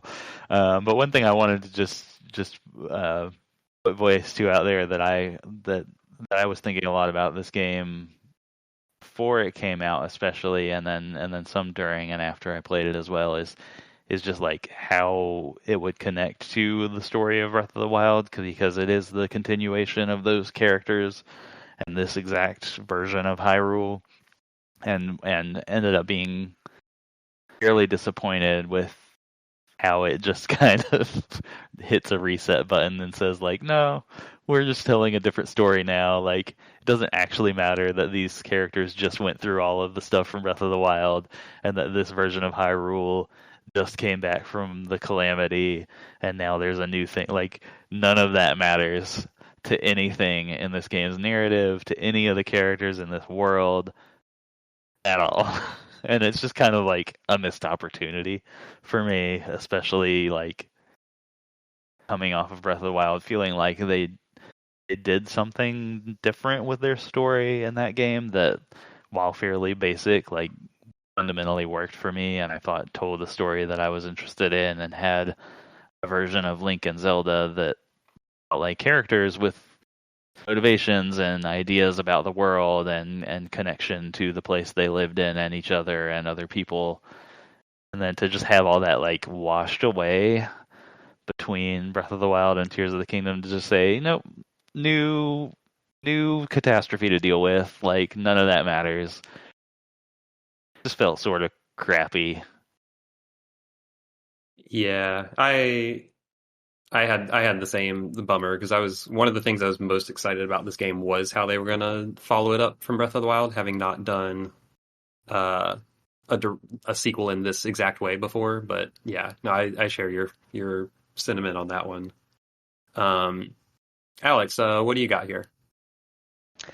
I guess I felt sort of differently on that. I personally, I loved the continuation of the world in Tears of the Kingdom compared to Breath of the Wild. You saw some of the young characters grow up, like that the little girls, the siblings in Kakariko Village, who the one girl who's selling flowers. I'm like, oh, I recognize that girl. I played hide and seek with her in the last game. So it's kind of like seeing the evolution of some of these characters from the previous game, and you kind of feel like this world has kind of changed over time.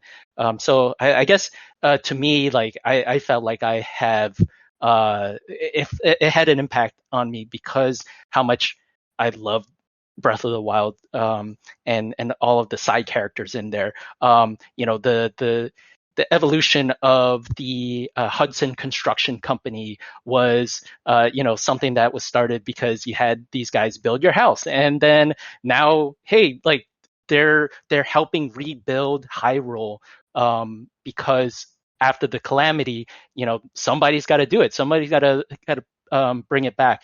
The Hateno village, evolving into this weird, crazy, like fashion center. Like it's so weird, but like I think I really enjoyed that. Yeah, the other thing I wanted to mention was, in terms of the storyline, yeah, I think there were some misses in Tears of the Kingdom, but it didn't bother me as much because of the height of some of these moments that you experience in Tears of the Kingdom. As I mentioned earlier, the first time you go into the depths, it's like, whoa, you're just diving down. Like the very first time you dive off of that sky island, and then the title card comes up, and I just felt this like rush of just hearing the swelling of the orchestral music. Other examples, the that it was mentioned earlier, finding out what happened to Zelda, and then like gliding on top of her as a when she was a dragon, and then the crazy thing where like Ganondorf's health bar just like goes all the way to the edge of the screen. I was just like, what is going on? These are just like incredible moments that I think no one else can do other than Nintendo, in my opinion. Like, it's just these standout moments. Like, okay, yeah, they're not known for like deep storytelling and character motivations, and that's probably fine. Maybe it's kind of like the standard like Disney villain that Ganondorf is, but like there's also these like high points that you experience that that in my opinion was just like, wow, I think this is what I lived for, like what I was waiting for 7 years, for moments like these.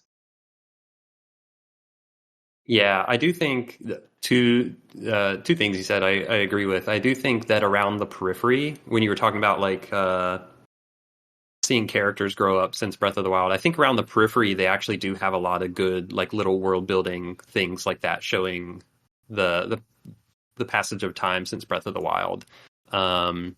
Maybe it's more in like the central through line plot where hitting the reset button bugged me, but I do agree with you that yeah, like around the periphery they do have those little world building moments, which I think works.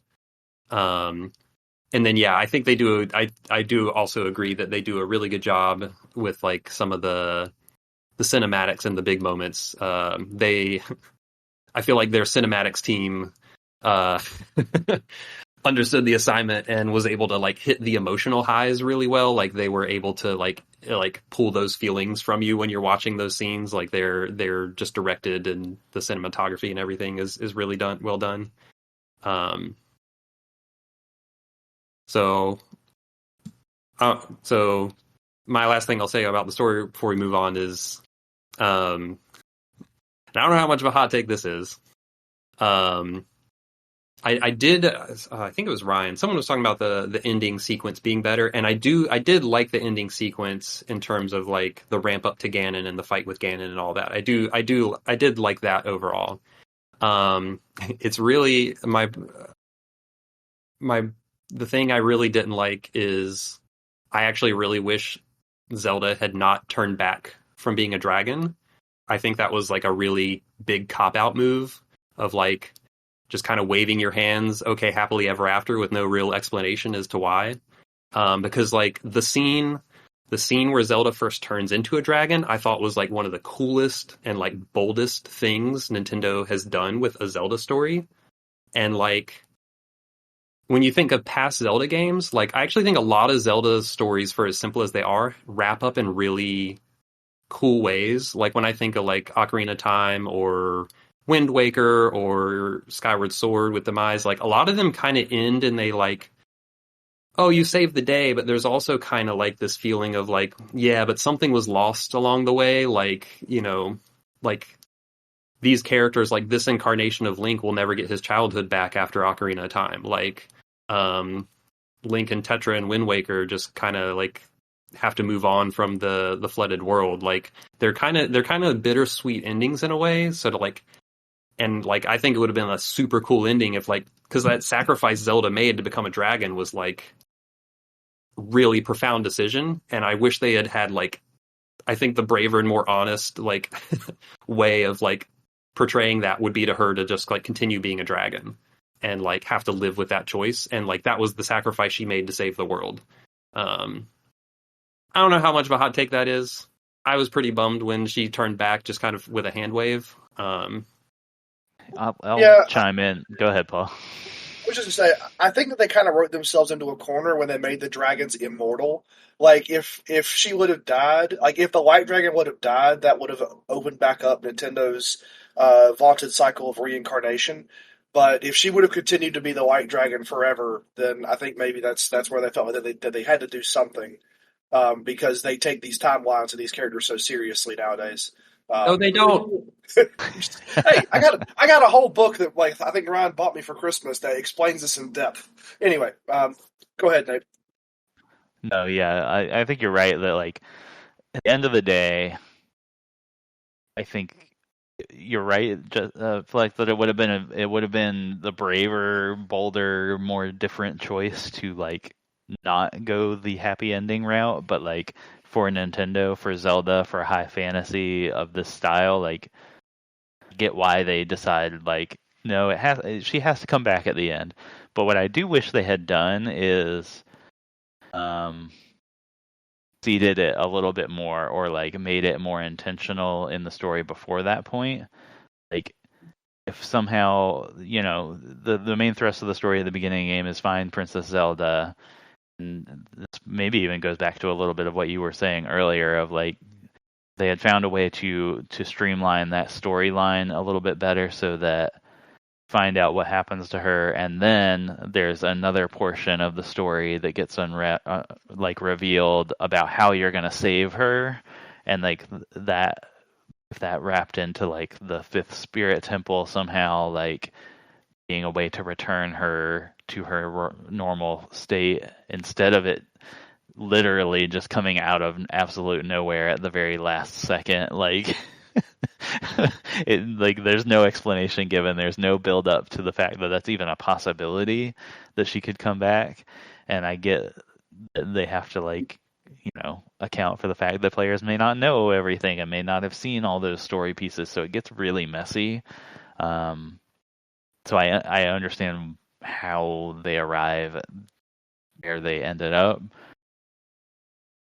But yeah, I don't know. I'm not mad about the fact that she comes back. I wish that there had been a little bit more work done to make it make sense and feel like that was part of the story all along. Is how are we gonna? Okay, we found out what happened to Zelda. Now how are we gonna bring her back? Kind of thing. Yeah, I do agree that refining the execution could have gone a long way, because I mean, they make such a big deal in those flashbacks about hey, if you do this, if you go the dragon route, there is no coming back from it. And then to have to have just a wave of the hand that's reversed at the end, it felt cheap. Do you want to weigh in here, Garrison?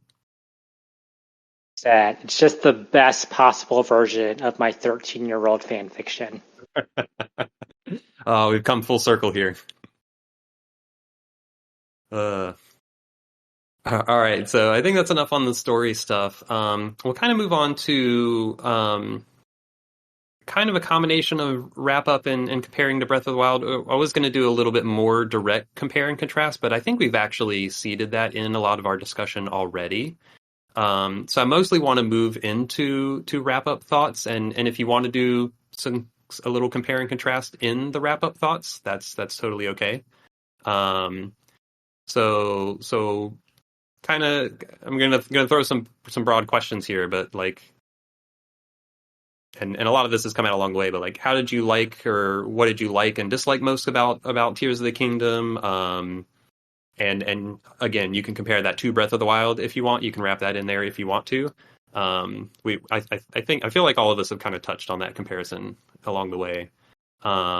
And yeah, so we'll start with that, and then I'll ask what you think they should do with the next Zelda. So who wants to start here with just what did you like like the most about Tears of the Kingdom? What did you dislike the most? If you want to compare that to Breath of the Wild, this is one that's probably worth everyone speaking on. But we'll go ahead and start off with you, Ryan. Yeah, I guess I alluded to this earlier. I feel like in many ways, Breath of the Wild and Tears of the Kingdom are kind of similar or structurally similar. It's big changes, but it's also a direct sequel in some ways. Overall, I enjoyed Tears a little bit more. I think the loss of novelty that I've heard some people complain about didn't really bother me. But it actually having played Breath of the Wild, having experienced some of the frustrations I mentioned, like the uneven progression, I had a better sense of what to expect, how the game was structured. It still bit me with the auto build thing, but I had a kind of a better feel of okay, don't grind the shrines because the Master Sword's not that great. stuff like that I felt like kind of worked to make it a little bit of a smoother experience. Also, we talked about the story a lot, and I think Tears had better storytelling overall. I like Breath of the Wild storytelling, but I think Tears, like we talked about, had some great like cinematic moments, had a really great ending, and had some like real cool mysteries and plot twists. Dislikes, a lot of the things I disliked about Tears, I kind of disliked about Breath of the Wild as well. Some of the tedious elements that kind of wear out their welcomes. For me, like the shrines, the first 30 shrines are great. The next 30 shrines are okay. The next however many shrines are like, please stop, I'm done. Fiddly mechanics, in Breath of the Wild it was physics stuff, and Tears it was vehicles, auto build, stuff like that. Breakable weapons get kind of old. I like the champion quests, first two, pretty good. The other three, maybe not so much. And then a lot of little nitpicks that I feel like it would have been nice for them to fix. Things like shrines having these long cut scenes, and even though you can skip part of them, you're still like spending like 30 seconds watching it load into the shrine. Cooking menus being kind of awkward and slow. I'll stop there. I've said plenty. Garrison, what are some wrap up thoughts for you? Ultimately, I do think the inclusion of ultrahand is probably what makes this a better game than Breath of the Wild. I think that's such a clever mechanic that opens up so many options, and that's really cool. But I'm not sure that this game is going to stick with me the same way Breath of the Wild did, just because Breath of the Wild was so new and just so expansive and immersive and just so different for me that I feel like I will carry that with me. That experience with me maybe might just kind of resonate with me for longer. But who knows? Like in 5 years, when the next game comes out, I'll be curious to see kind of which game I think about more. I think the thing that really frustrated me about this game, I talked about the deaths earlier, but the other really obnoxious thing was the user interface. We didn't talk about that much here, and we don't have to like go deep into it, but just because of how much you have to go into the menus for fusion and pulling out monster parts and things, like everything about that interface could have been so much better streamlined, I think, like changing armor sets, changing weapons, fusing items, and I really wish they had thought through a better implementation of that, which isn't that different from Breath of the Wild, but I think it was just because I did a lot more menu stuff, that was really frustrating. And I still do want to see better dungeons. I think these were a step up from Breath of the Wild, but I do think we still haven't quite reached like classic Zelda quality dungeon design. Yeah. What about you, Alex? Okay, so overall, which game did I like better? And I feel like even though initially had thought, Breath of the Wild is this kind of novel thing, I still agree with I agree with what Garrison said about the Ultra Hand ability really making Tears of the Kingdom, and I guess I sort of like them both equally. I kind of am in the camp where I think it refines some things that Breath of the Wild had initially started from the physics mechanics. It takes it to another level with the vehicles, with the elements, and how all the the electricity works with the Zonai devices and all of that stuff. I thought that was really smart, the way that Nintendo kind of figured a way to kind of continue to push that further. I thought that the way that what this game pulled off was just amazing, because you could build a bridge that was like 30 boards long, and it still handled it like really well. I'm like, what other game could do something like that? It's like this game is incredibly polished. The like there were some Nintendo like things that continue to be not great with the UI, but they did tweak a few things here and there. Like, oh, you're trying to pick up an item, your slots are full. Do you want to drop something? It just gives you the option right away. That was a nice improvement over what Breath of the Wild had. So very small things, just the ability to like grab a bunch of stuff from your Zonai list, and then just like dump it all onto the ground. The auto build mechanic was clutch. It helped you build the devices. You can save your vehicles into your favorites and all that. And you could find these blueprints in the Yiga hideouts, which we didn't even mention. But like, yeah, it's a refinement of Breath of the Wild. And I think that with the mystery elements, with these like big impactful moments, I still kind of like have a soft spot for Tears of the Kingdom.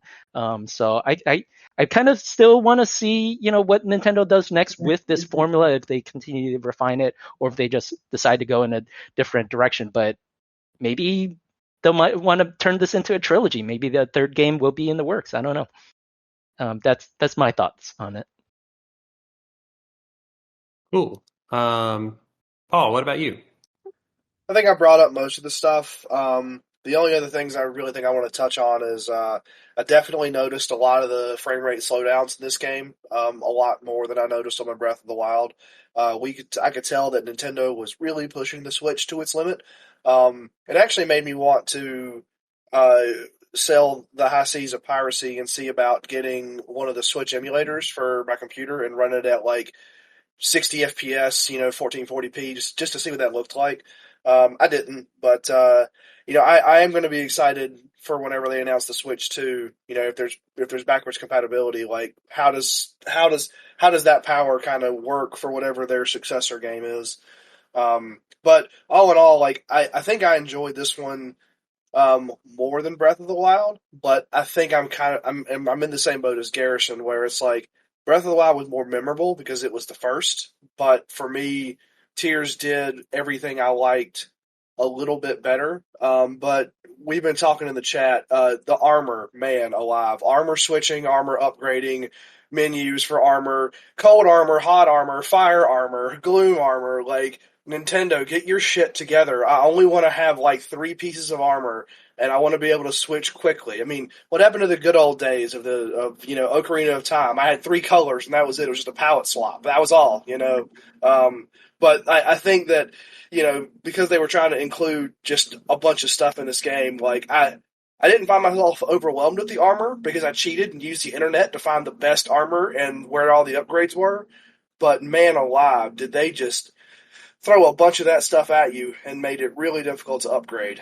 But it is what it is. That's the Nintendo-like quality that we've kind of come to expect there.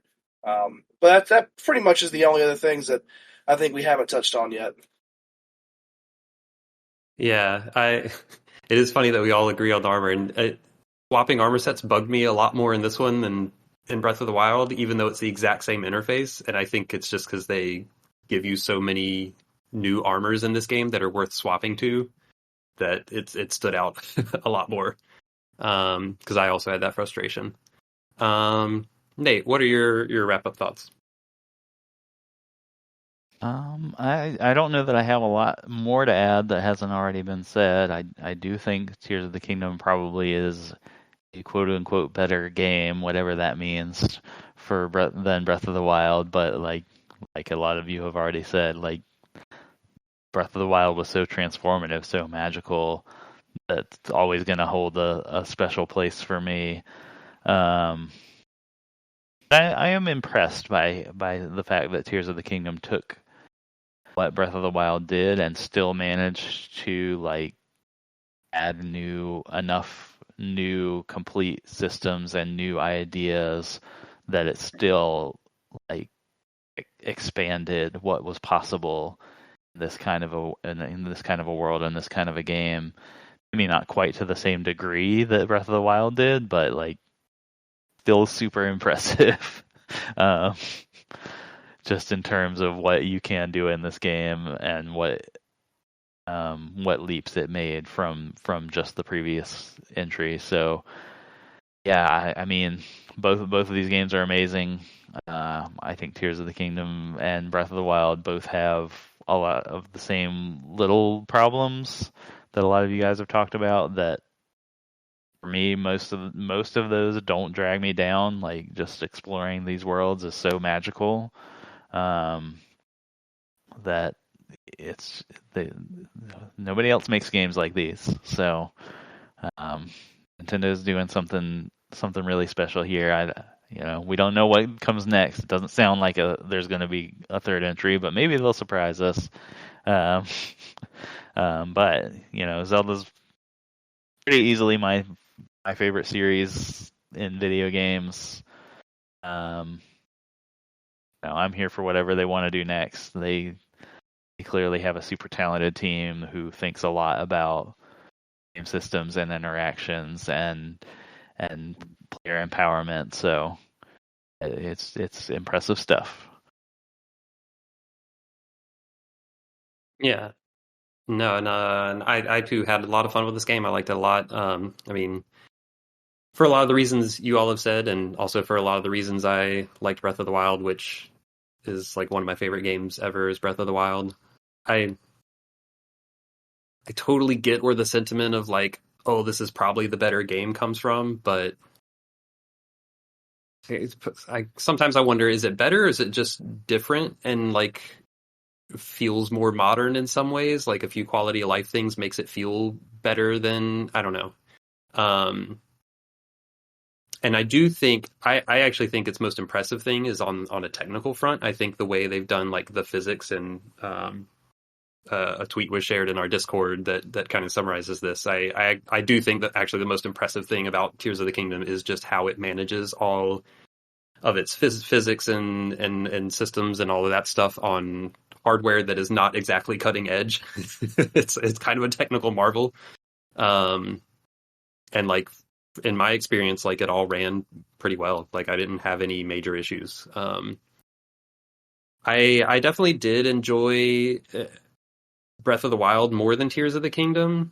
And this feeling has kind of grown on me as in the month or two since I put Tears of the Kingdom down. And we kind of hit on it earlier, probably an hour or more ago at this point, where we were talking about Breath of the Wild is kind of more focused, a more focused experience on the traversal and like kind of your relationship with the world, and adding in ultrahand kind of makes it a different like toy box playground type of thing. And I think I enjoy the pure exploration thing, like that angle more than the like tinkering around with the tools in the sandbox. And I don't know that one's better than the other, but I think it's just a personal preference thing. If I like that purity of exploration, and of course, as all of us have said, Breath of the Wild coming first, that was like the revelation. Like it was the one that did it first.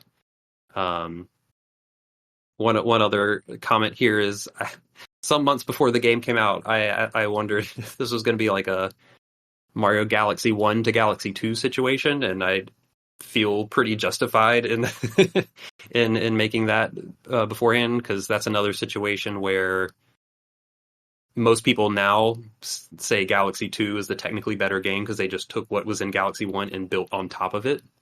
But a lot of people have more reverence for Galaxy 1 for being the first, and I feel like that's kind of where the conversation's settling around these two games as well, is Tears of the Kingdom built on that foundation, but Breath of the Wild obviously more of a like impactful game.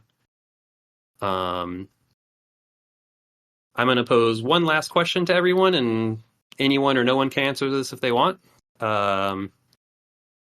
They have Aonuma did say in an interview that this is the template for Zelda going forward, in the way that Ocarina of Time was the template for Zelda going forward after that for a number of games, a decade plus. But I will open the floor to anyone. is there something specific you want to see from the next Zelda? Do you have a wish list item you want to see? Anything, nothing? Feel free to chime in. I'd like to see a return to the more traditional Zelda dungeons. I think someone else said that already on this cast, but that's the one thing from Breath of the Wild and Tears of the Kingdom that I wish they would change that up.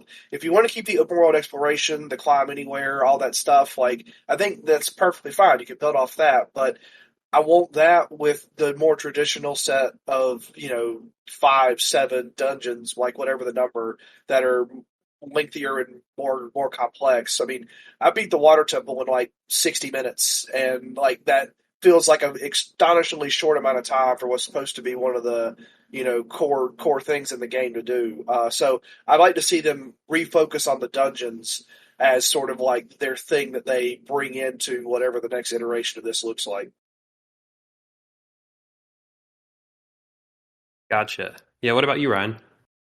Yeah, I don't think I would be unhappy to see more of these types of games. It's they've done a great job with both Breath of the Wild and Tears of the Kingdom, but I would also be a little worried that it might get formulaic or feel a little stale, if they have the next Zelda and you've got climbing and gliding and like the new physics or sandbox mechanic, that would probably be fun. I imagine Nintendo would make it fun, but if they want to do something else, scope it down a little bit, focus on other parts, dungeon, story, action, um, I think I would enjoy that as well.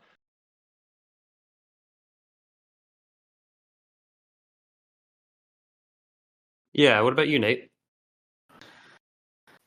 I definitely agree on dungeons, and that's been a common request from going off of these games is to get back to some of the older style dungeon design, and I agree with that. One other thing that I've thought of playing Tears of the Kingdom that I'd really like to see them go as far as they can go with it would be to fully integrate, if it's not shrines or whatever, like sort of scattered mini objectives they can put throughout the world to make it all fully integrated into the open world instead of discrete sub puzzles and sub areas like the shrines. They did that a few times in Tears of the Kingdom with some of the Sky Islands, I think, where you like pick up crystals and have to move them around a Sky Island area, and that felt like the next natural step for this style of open world design to like really integrate into one map or one world where things interact more directly instead of being broken down into little chunks that are in these weird sterile environments that you warp to and then warp back out of, which is like kind of minor, but I don't know, when you're talking about like expanding out what you can do with this style of formula, that's the thing that I think of. Yeah. Alex, what about you?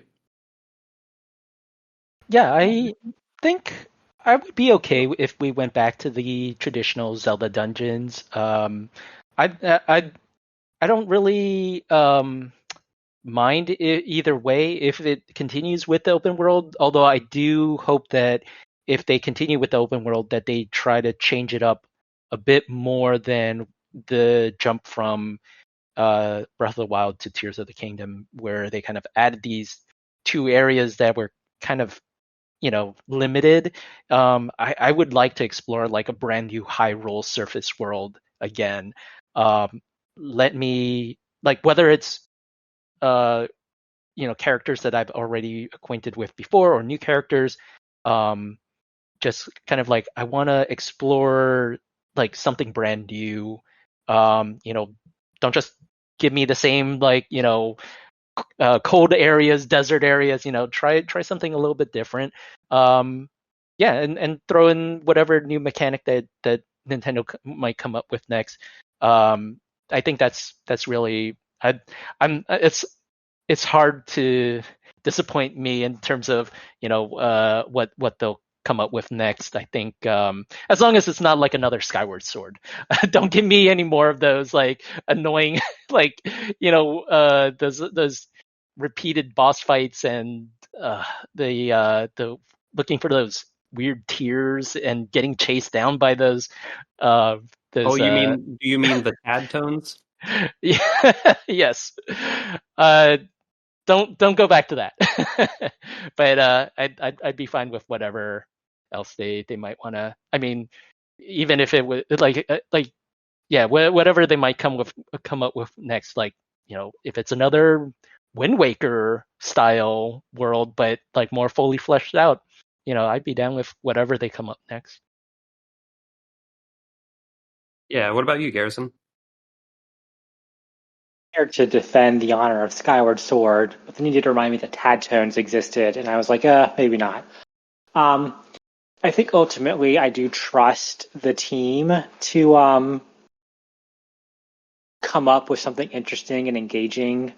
So really, I'm just excited to see what comes next. I'm hoping it doesn't take another 6 years. I think I would be sad if building as a mechanic was completely gone. Not that I want to see just ultrahand just straight ported over to the next game, but I do think they hit something really interesting with that, and I think there are perhaps more ways they could build upon that with a new console with perhaps more power behind it, and perhaps just some new like Zonai device kinds of things. And I would be interested to see building return, but I also imagine that they will come up with a completely new set of abilities or like verbs for the game that I'll be excited to see no matter what.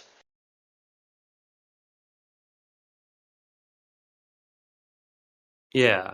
Yeah, I'm echoing the sentiments of a lot of y'all. I assuming they continue with an open world format, which they've pretty much said as much. Yeah, I definitely be. I mean, I'll be on board with it because they're Nintendo at Zelda. I do hope that they find some new angle, whether it's getting rid of building and replacing it with something else, or whatever it might be. I think it was Alex who said this, that I want a bigger jump than they had from Breath of the Wild to Tears of the Kingdom. I don't feel like I got burnt out at any point in Breath of the Wild, but I did get burnt out somewhere in Tears of the Kingdom. Both of these games are extremely long. I spent a lot of time playing them, and at some point in Tears of the Kingdom, I got burnt out by it feeling very similar to Breath of the Wild in the most important ways. So I would like to see something change to make it a different kind of experience, especially if it's going to be this long again, because one of these games is the length of multiple older school Zelda games. I think the other thing I would want if it's an open world is find some way to make it more cohesive. Like we were talking about, like some of the struggles with like incorporating a story into an open world. I think if they could solve one problem, I would really like to see them figure out how to and I think Nintendo's capable of doing this. They're smart. Like, I think figuring out some way to make those things work in these things that haven't traditionally worked well in open world, figure out a way to do that. And I think that would be really neat to see. I would like it to find a new place on the timeline, like kind of do a more of a fresh start from that standpoint. I would also be okay with a smaller Zelda game before the next giant one. I would be a-okay with a top-down 2D Zelda, even if it's by a different team, just like, I don't know, kind of like a nice little palate cleanser, so to speak, of just something a little more digestible before the next giant one. Yeah, I think that's something that we're kind of missing nowadays. Like, we used to have like those 2D Zeldas that would come out on like the Game Boy or the Advance or whatever to kind of hold you over between the big ones. Yeah, and we did get the Link's Awakening remake between Breath of the Wild and Tears of the Kingdom, but that was a remake. I'm thinking more of a new game. Like I did kind of like when in the GameCube and Wii U era, for what that's worth, of like kind of the back and forth of handheld 2D one and console 3D one. That was I feel like that worked well. But yeah, I'm sure we will all be here for the next Zelda game, regardless of what it is, where there's a decent chance we'd podcast about it as well. And I think that's going to do it for this podcast about this Zelda game. Thank you all for joining me in this discussion. Thanks anyone for listening. We have been ATACS, Adults Talk About Cool Stuff, and we've been talking about The Legend of Zelda, Tears of the Kingdom. I have been Flex, joined by Paul, Alex, Nate, Garrison, and Ryan. And that's a wrap on this podcast. Thanks everyone for listening, and we will see you next time.